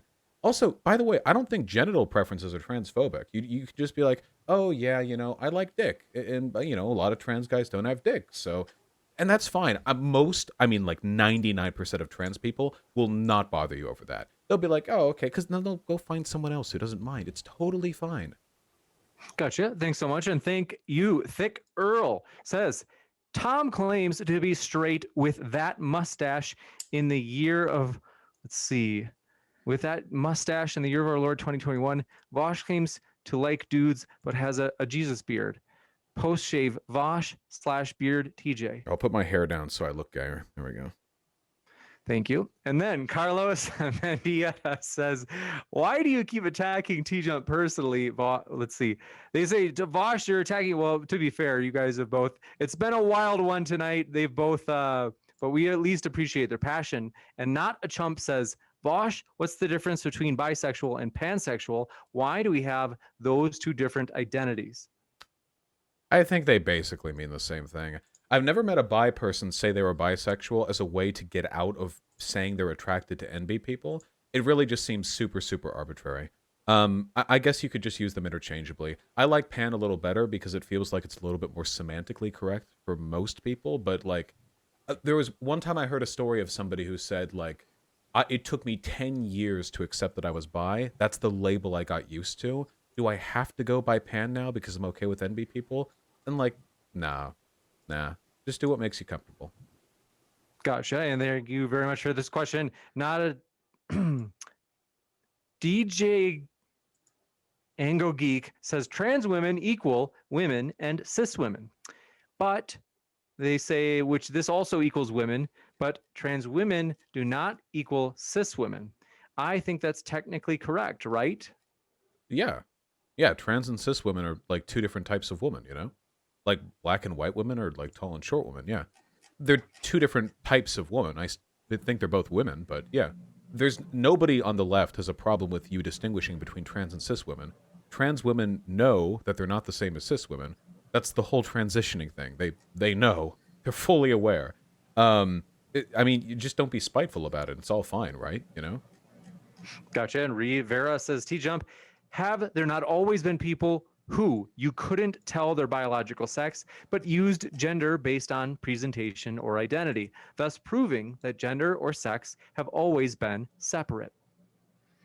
No. So if you define woman as referring to the biological thing, which is true independent of opinion or any psychological features whatsoever, that has nothing to do with socialization. It's about a fact of reality independent of opinion. That's what makes it objective. It's not and if you use that word to refer to both gender and sex, then no, because it's about the feature of reality that is true independent of opinion, not about psychological socialization. Gotcha. And this one from Balthazar228 says, is Tom Jump aware that Alden's University is now accepting online applications? He seems like someone who can benefit from the Coconut Island course. Tom, have you heard of this university? I think it's the one you went to. Gotcha. Next one. Genetics researcher, thanks to your question, says, I'm a teacher getting pushback that biological sex doesn't exist. How do you think we can discuss the science of biological sex without offending trans people? Sex is an important concept in the class. Yeah, a lot of kids are really, really dumb, and they get like reflexively angry at arguments that sound parallel to conservative arguments, even though they're true. Sex does exist, of course, though it's not a binary. If you talk to a scientist, they'll tell you that actually it's also, though a highly bimodal, a spectrum. But all you really need to do is say, and if kids don't accept this, then whatever. You can say, I want you all to recognize that sex and gender aren't the same thing, that gender identity is a reflection of yourself, and that sex is more of a biological thing, and even sex is more complicated than a lot of people give it credit for. But for the purposes of this course or this examination, we'll be referring to the two bimodal, sides, the two most common biological invocations of human biology. It's the male and the female, or something like that. I'm sure. I mean, if there are kids unreasonable after this, that's their fault. Gotcha. And Logan J says, TJump, are you aware of how many times you committed Alden's fallacy in this debate? Really need to look after that. Yeah, no, I didn't. But I do actually know fallacies because I do philosophy, unlike Vaush. Next up, DJ Shug, thanks for your super sticker. And Secret XXX Stars says, hi, TJump. If super straight only exists as a critique, wouldn't making a sexual identity, quote unquote, of attraction only to brunette women had made the same point? So why choose this specific type of quote unquote identity? The point was that it was popular. The reason we're talking about it is because it gains popularity, not because it's transphobic, but because it makes fun of the hypocrisy of the woke community. And that's the point, is that you can have a position which some people can use as transphobic while others are not using as transphobic, which means the position isn't transphobic. It just means those subset of people who are transphobic or using it for a transphobic reason are, but the position isn't, because it has a legitimate use that isn't transphobic. The funny thing is that, just really quick, it actually would have been a better criticism if you had done that. If you'd said a sexuality for only being attracted to brunette people, that wouldn't have been bigoted in any way, and you actually could have made a much more salient argument about the left being arbitrary with which identities you accept. But the people who do the super straight thing were so itching to be transphobic, they actually ruined the validity of their own critique because they wanted to own the trans people. That actually would have been a really salient... Now that I think about it, like, that could have been really interesting discourse, but they were jumping at the bit to be transphobic, so they broke the criticism by doing so. Man, maybe like next year they'll do that. It'll be like the super brunette or something, and we'll actually have to have that. And that'll be a complicated conversation too, because I don't know what makes a sexuality legitimate. That's like a PhD candidate level question, Juicy and Rugal. I don't remember if this was done by you, Vaush. They said the absolute gall of accusing Tom of scoffing. When they say, Vaush, when you scoff so much, it would make Sargon, your father, blush. So is that, I don't remember you saying, did you call? Wait, Tom? hold on. It's true that I scoff, but I don't scoff anywhere near as much as Sargon, okay? The forced laughs, that guy like crams all right, through his he's throat. not here to defend himself. We can't roll. All right. We, by the way, yes, I have to thank you, Vaush, because your debate with Sargon was where we finally came up with a rule that if things went off if they went off the rails, we would do those 3-minute intervals. So that was a special thing. Yeah, that was quite the thing. I think I'm going to be talking to him again sometime in June. He recently was shit talking me on a live stream, which is fine. I do the same to him. That's fair game. But I tried to go on there to talk to him, and he just didn't respond for like 40 minutes to my DMs. And then 2 minutes after I ended live stream, because I had to go run errands to prepare for the 24-hour live stream I was doing the next day, he DMs being like, all right, we're ready to have you on. And I was like, wait, I can't. Now I have like stuff to do. I'm on a schedule. He was like, so you're backing out? Well, apparently we're talking sometime soon, so... Oh, God. Well, that sounds juicy, and I'm excited to see you guys interact again. Sorry.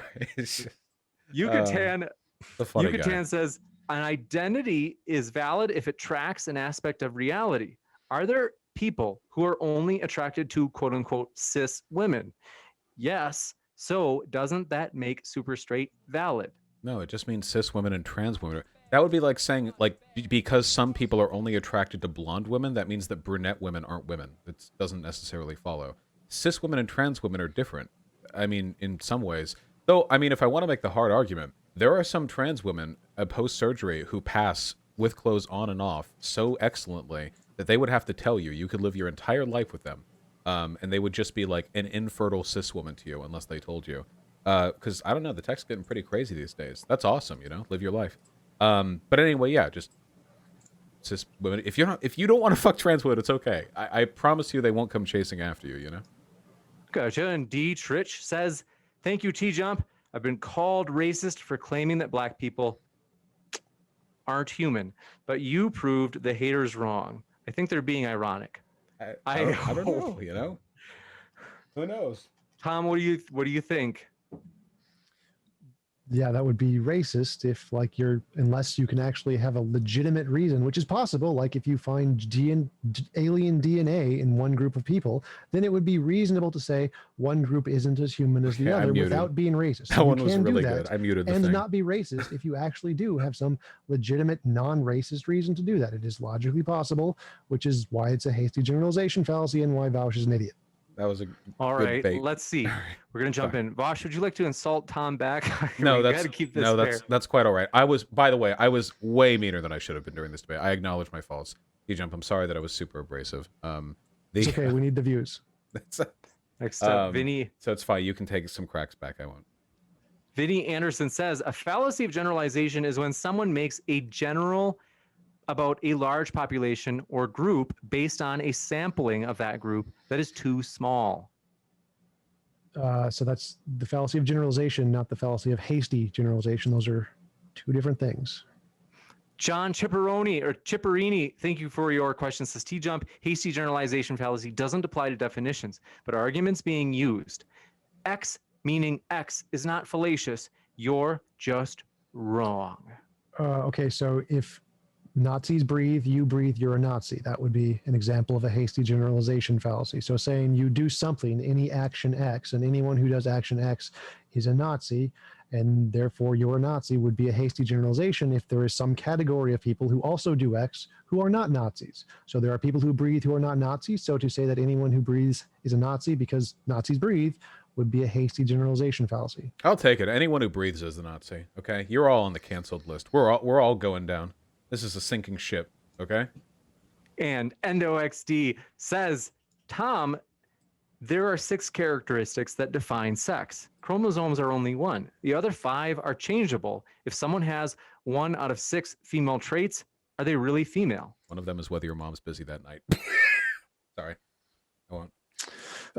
Again, so the point here is that a person can choose to define women based off of a certain criterion of those. So they prioritize to choose the biology, and that's legitimate. It's not racist to do that, to say I choose to define women based off of the biology. It's just a preference of what information you find more valuable. Therefore, you can differentiate trans women and women and not be transphobic, because it's not transphobic to just pick this kind of information you value more and not actually have any bigotry towards one group or the other. Gotcha. And Will Stewart has given a response to you, Vaush. Now, the last one that Will had said was, his first question was, Vaush, why are you allowed to label me as a cis if I've never accepted that label for my identity? Then in the response to your response says, if that goes for cis, then why does super straight identity need your permission? It's not so nothing needs my permission. So it's an argument as to whether or not the labeling is harmful. This to me is, okay, we need to take a couple of steps back. Okay. So we acknowledge that it's possible to label somebody without their permission because some labels transcend identity. Like whether or not a person's an American. If you're born in America, you live your whole life in America. Okay, like that seems like a fairly straightforward categorization. Some categorizations can be used and are nonetheless harmful. I mean, you can look back through the entire history of racial pseudoscience to find examples of this taking place. Now, some of those definitions and labels are internally consistent, but internal consistency is not always the metric for whether or not an identity is worth saying or using. My argument is that it's utility. So with regards to the super straight thing, the fundamental premise is that trans women aren't women. I think that sucks. I think that you can argue its accuracy because ultimately it does boil down to a subjective linguistic flourish that there are arguments on all sides for, though I think the utility argument wins out in my favor because millions of people benefit from the idea that trans women are women. Nobody gets hurt from validating trans people. Like, seriously. People have been fear-mongering about, like, trans bathroom rapists and, like, gender police arresting people for years now, and it's never happened. Like, it just isn't happening. Nobody's being hurt by the acceptance and validity of these people. So, with all that being said, whether or not the terminology you use is acceptable is going to come down to whether or not I think it's hurting or helping people. That's the main thing.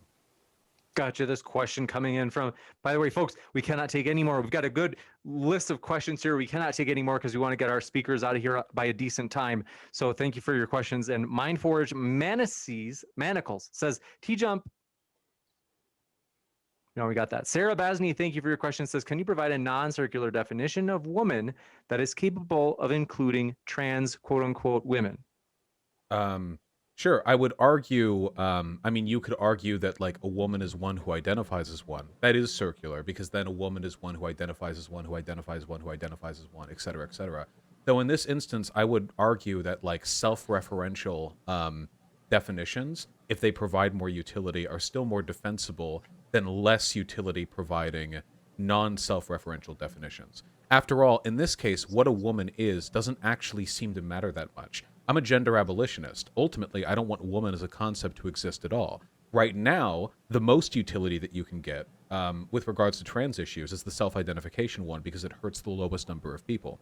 If you want like a broader definition, you can go towards social constructionism. You can go towards like gender performativity theory, like say, for example, Judith Butler. There are lots of theories of gender that work to validate the existence of trans people in a wide variety of ways. Many of them are incredibly nuanced, and many of them, by the way, defer to historical truths. Because trust me, the whole history of gender is not, female, male, etc., etc.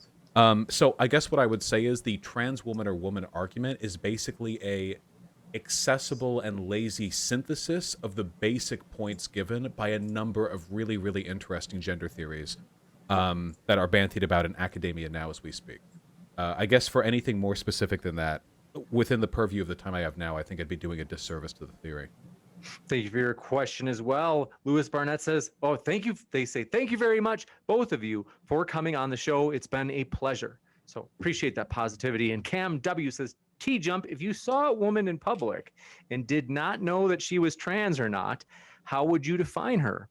And if she was trans, how would your biological definition apply when you don't know?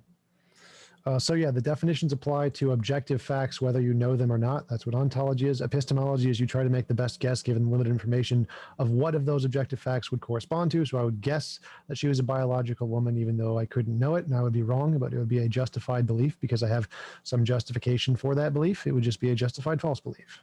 Gotcha. And this one Can I say one really quick thing? I forgot to say it at the end of my last thing. Also, keep in mind, can you define a chair in a way that isn't circular or self-referential? That's the tough stuff with social constructs, you know? At the end of the day, it seems like a lot of them boil down to self-referentiality. For a chair is something you define as a chair, right? Well, what is a chair then? Well, a chair is a chair. I don't know. You get what I mean, right? Yeah, okay.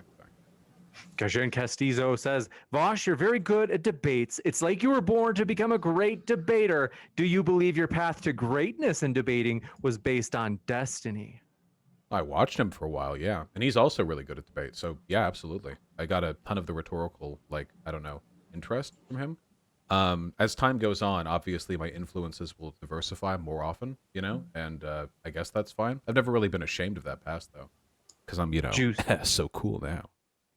And Snake was right, says, if the definition of a label is just anything that uses that label, it loses all meaning. I think that was for you, Vaush. They said, if the definition of a label is just anything that uses that label, it loses all meaning. I defer you to the chair. There's actually tremendous social utility in describing what a chair is. You know, this is a chair, that is a chair. But trust me, you're not going to be able to find an inclusive definition of chair that discludes things that aren't chairs. You're not going to be able to. It's just not possible because it's so broad. Is it a thing we sit on? What's a bench? You know, you can sit on the ground. Is the earth a chair? I don't know. It's really arbitrary. And it comes ultimately down to social preferences. Different cultures will have different ideas as to what fits within the purview of a chair, and none of them are more right or wrong than the others. So, I don't know. This is Wittgensteinian, right? Something is something because people describe it to be something, but we get utility from these definitions. You got it. And thank you very much for this question. Snake was... Got that. Cosmothululu says, is it pronounced TJump or chump? Okay, that's just the only one. Okay, Matthew Steele says, Vaush, where can I send you a list of the actual fallacies you make in this debate, describing your position and movement with timestamps? Vaushvidea@gmail.com. Spend as much time as you can typing it up and await my very timely and lengthy and thorough response. Gotcha. And Lawson Harrison says, it's at the point of the battle of words that I have abandoned referring to gender and now only refer to the two sexes. I mean, you could argue that in a gender-abolished world, there wouldn't be much to refer to other than expression and sex, but that's not really what people live right now. People's experiences vary massively based on the social roles placed in them, like gendered expectations, you know? This would be like, I'm sorry, did I mishear the question? Like, would gender abolition mean that people only use sex as a way of referring to each other? I'll read it in its entirety. Just they said it's at the point of the battle of words that I have abandoned referring to gender and now only refer to the two sexes. Oh, I mean, I guess if you want to, you're gonna lose a lot of social utility in doing that, though. Have you ever been to like an anime con? Do you have any idea how many androgynous people there are wearing maid outfits? What are you gonna scream when you see them? You know, question mark, question mark. You gotta sometimes, you know, you just gotta lean back and get used to the definitional arbitrariety, you know? Juicy. And James Labrado says, Vaush, much of your argument hinges on, in your own words, your definition of transphobia. What is this definition and how does it apply to your argument or invalidate TJump's understanding? Well, I mean, any definition of anything is going to be fundamentally arbitrary, but I think with transphobia as it was defined there, it falls back on basically the same definition that you would use for discrimination against any group.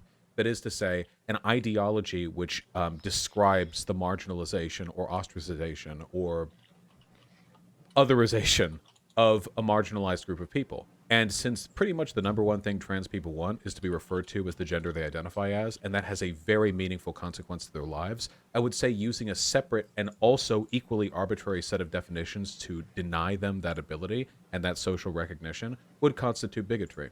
Much like, you know, oh, black people and white people are the same, but only actually white people are humans. Like, you can construct a lot with stuff like that, but I think there's a lot of importance to inclusivity when it has meaningful consequences like that. Gotcha. And Actual Socialist Trash says, TJump, what do you think of Alden's statistical data on the difference in trans and cis women? Isn't that made up? Like anything Alden is made up, I'm pretty sure. Like there's no actual Alden's fallacy in philosophy. Next up, Miss Tree says, police think topless trans women are women and arrest them alongside cis women for public indecency. How does Tom reconcile this with his view? I think it should be legal to do whatever you want, pretty much. Wear clothes, not wear clothes. I think most laws are stupid. Juicy. Gabrielle K says, thanks for your support. Says, really love the channel. Thank you very much. And says, I also love TJump and Amy. Get Amy on more. Keep it up, James. Well, that would be a juicy one if TJump and Amy want to debate. Bubblegum Gun says, and thanks for your support, Gabrielle. Bubblegum Gun says, all identities are legit or else it's gatekeeping. Well, gatekeeping can be good. I mean, for instance, I don't want like Nazis on the left, right? Or I guess in my swimming pool.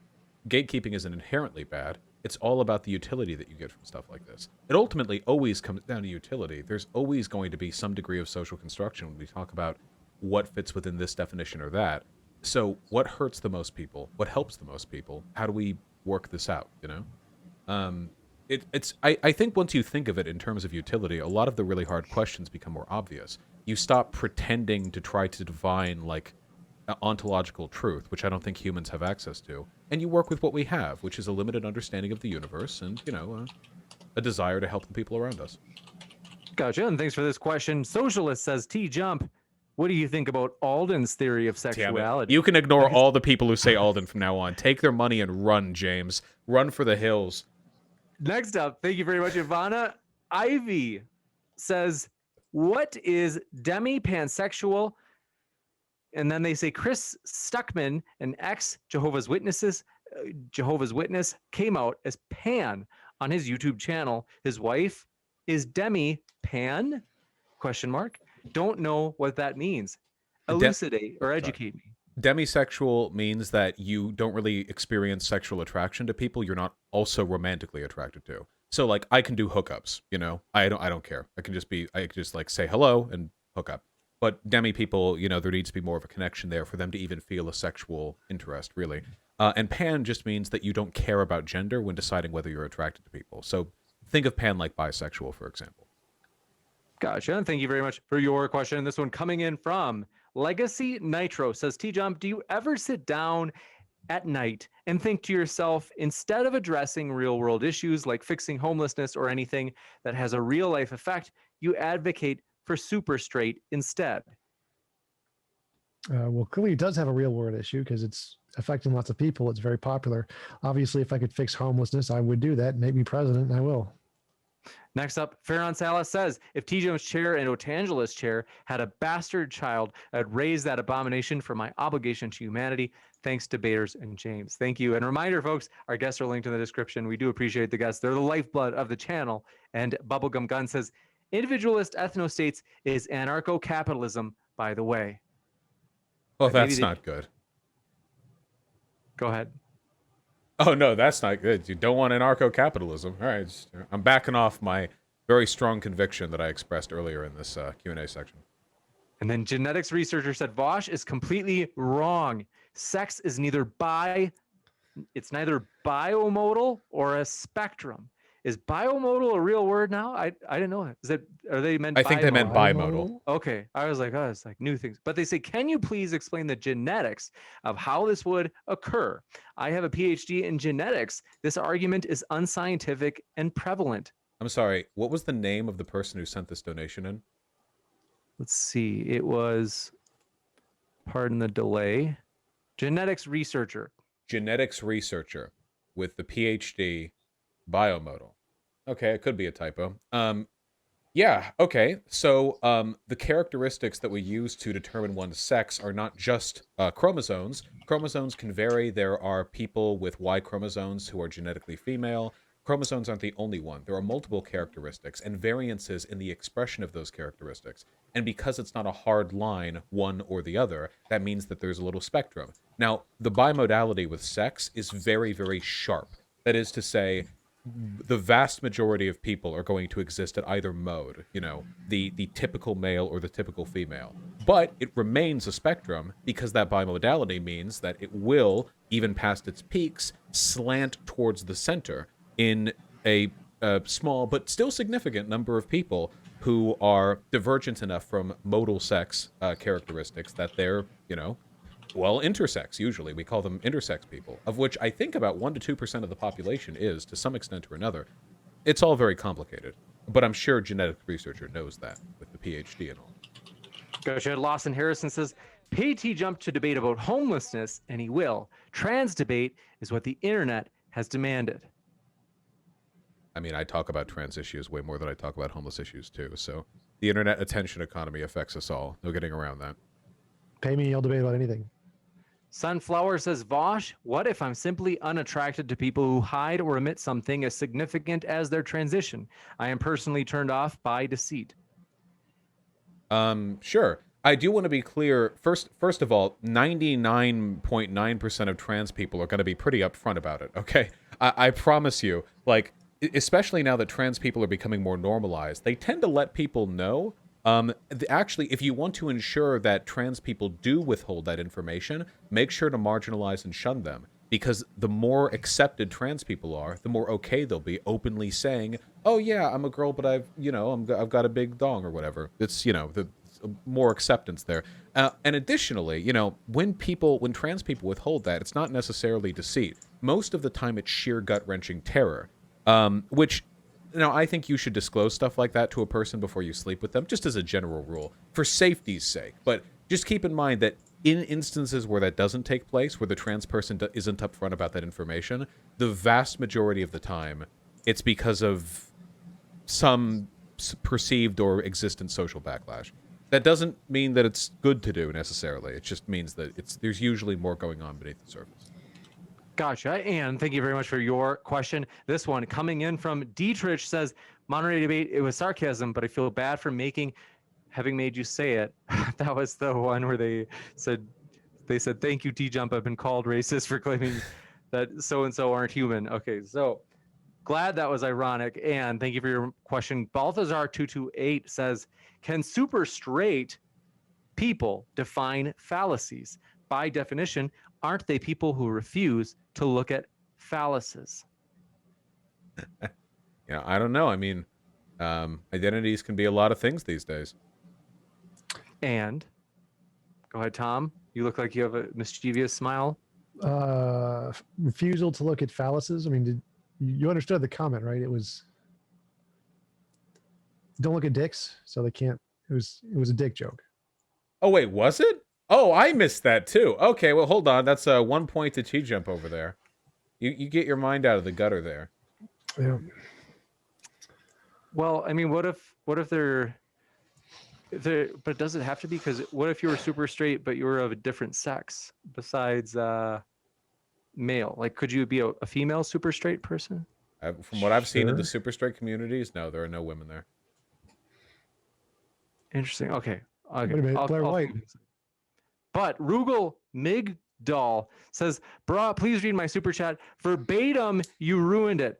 You guys, you seriously, you must be like missing some information. Why would we thrash? I mean, we'll needle him a little bit, and we'll make fun of Tom's appearance, whatever. But why would we thrash somebody who's a guest on our show? It just doesn't make sense. I don't know." Donovan Screws says, "Do either of y'all buy into ancient alien science?"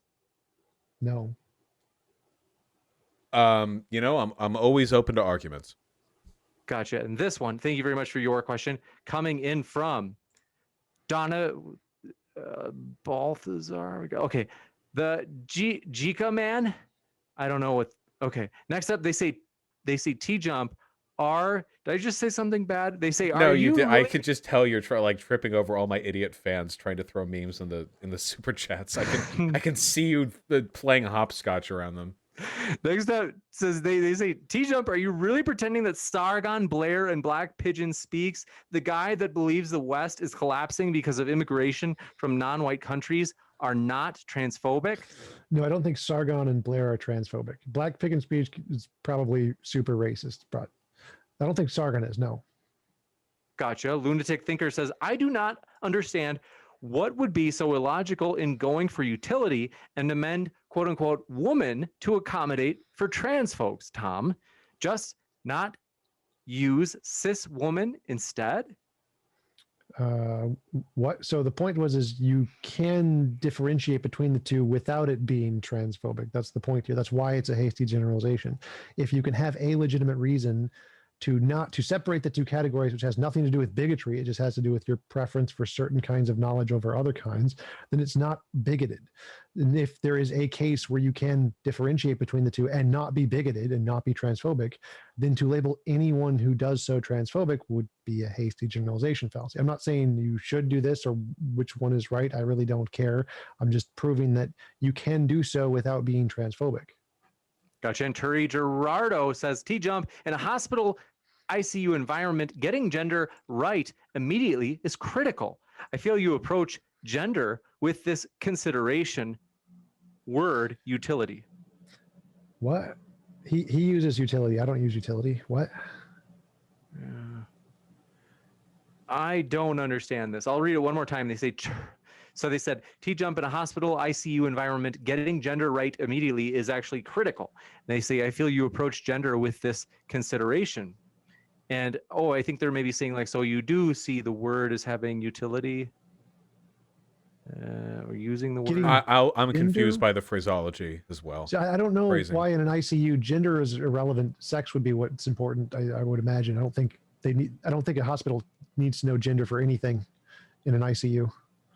Gotcha. And this one, thank you very much for your question. Coming in from Brenton Langle. That's right. Good old Brent says, regarding chair, Hey, Brent. all definitions are imperfect because everything is imperfect.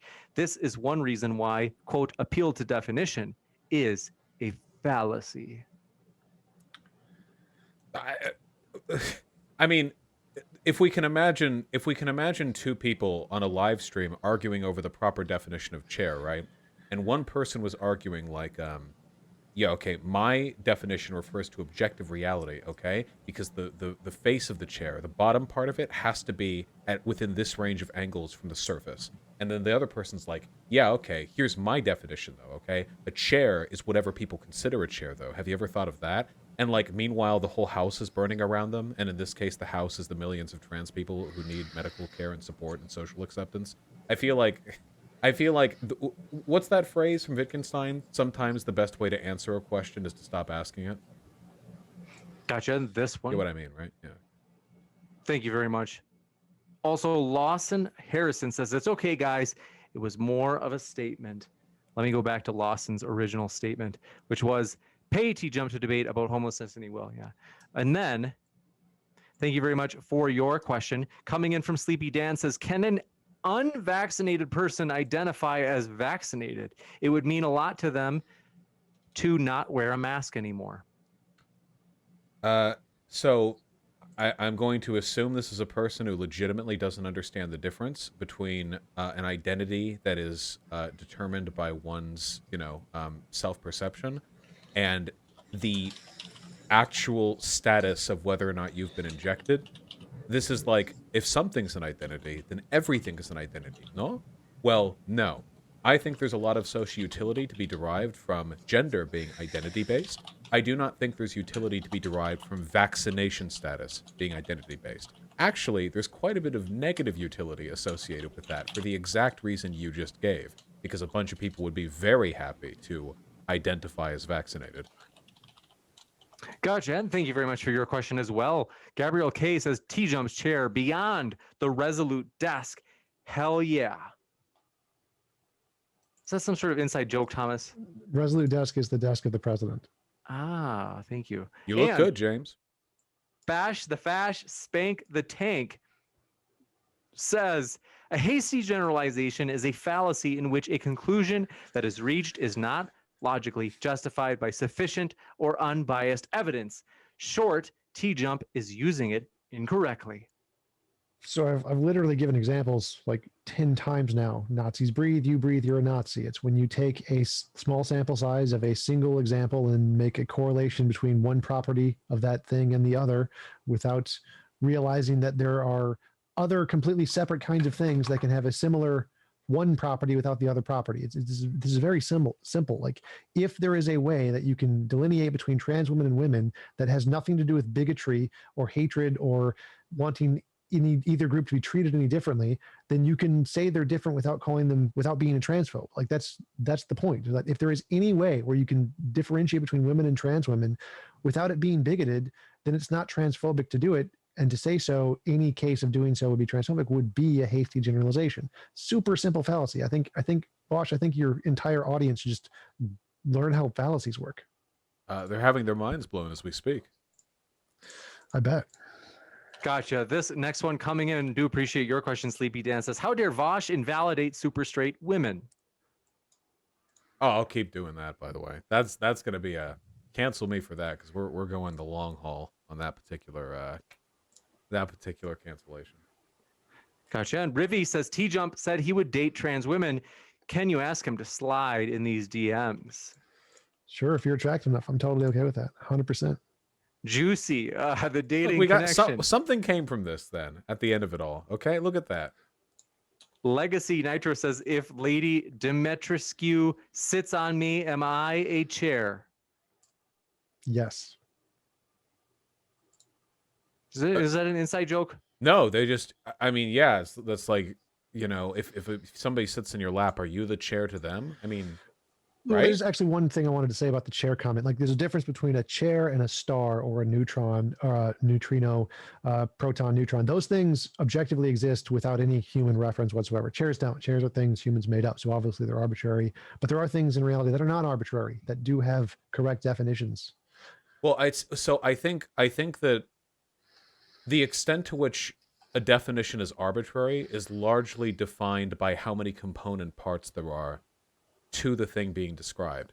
So chairs exist, sure, but they're also this mashy social thing, and they can be a million trillion different things. But then you take, say, for example, a proton, and, well, you're right, protons existed before humans, and there's just the proton.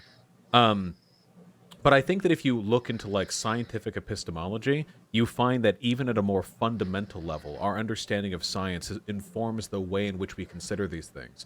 For example, like, at a very fundamental level, the whole, like, the way that a particle and a wavelength exist simultaneously, that kind of thing, there's a degree of social categorization that we're applying to that state, that duality, that may not exist in another alien's lexicon. I read an article on this, but like if you get right down to it, and then you have like fundamental particles and stuff like that, and like socially, how much do we consider their existence when they don't exist in ways that we think conform to the other rules of the universe? I mean, I'm butchering this. Like, there's a whole other realm of research, but there's always something interesting there. You know, it's cool. You know, it's something cool there, something worth arguing about. You know, Juicy. And thank you very much for this next question. The Hika Man says, I'm disappointed in both James and Vaush. The J is pronounced like an H. Ever heard of a Spanish J? Huh? is that the Hika Man? That's right. The Oh. Jika Man. I'll never make that mistake again. Next up, Brenton Lingle says, Vaush's point about the chair was 100% right. I use the same point against Sargon. The chair argument, they're never ready for it, you know? Juicy. And so with that, I think we have gotten to the end of our questions. I'm going to just do a quick scan. And while I do that, just to be sure that we didn't miss any, I want to mention, folks, our guests are linked in the description. If you want to hear more from them, you can find their link below. And that includes if you're listening via Modern Day Debates podcast. Folks, I don't know if you know, we are available on podcasts. So look us up on your favorite app right now, as we're excited about that. We will put Tom's and Vaush's link in the description of this podcast episode as well. So if you're listening that way, you can find their links there. And so thank you guys, Vaush and TJump. It has been a true pleasure to have you on. Yeah, it's been a lot of fun. Thank you very much. Thanks, James. Thanks, Vaush, for coming. Enjoy the audience. 100%. So folks, I will be right back in just a moment with a post-credits scene letting you know about juicy upcoming debates. And so thanks everybody for being here, and stick around. I'll be back in just a moment. Thank you guys. Howdy. It was a true pleasure. So if it's useful, I can send you an MP4 of the debate. But yeah, thank you guys so much for being with us. It was just a good time. Yeah, thank you both. It's been too long, James. It has. I was thinking about it the other day. I was like, I think it's like been since February, and Carissa hosted that night, so I wasn't even here. So yeah, it's been way too long. So yes, good to get to connect with you again. And so thank you guys. It's been a true pleasure. Yeah, can you send me an MP4? Because that one debate didn't have any sound, which was a problem. Oh, how well, I will fix that. So thank you guys, and glad to do that. So thank you guys. I hope you have a great rest of your night. Have a Thanks. wonderful night, okay? See you guys later. Peace. Thank you. Take care.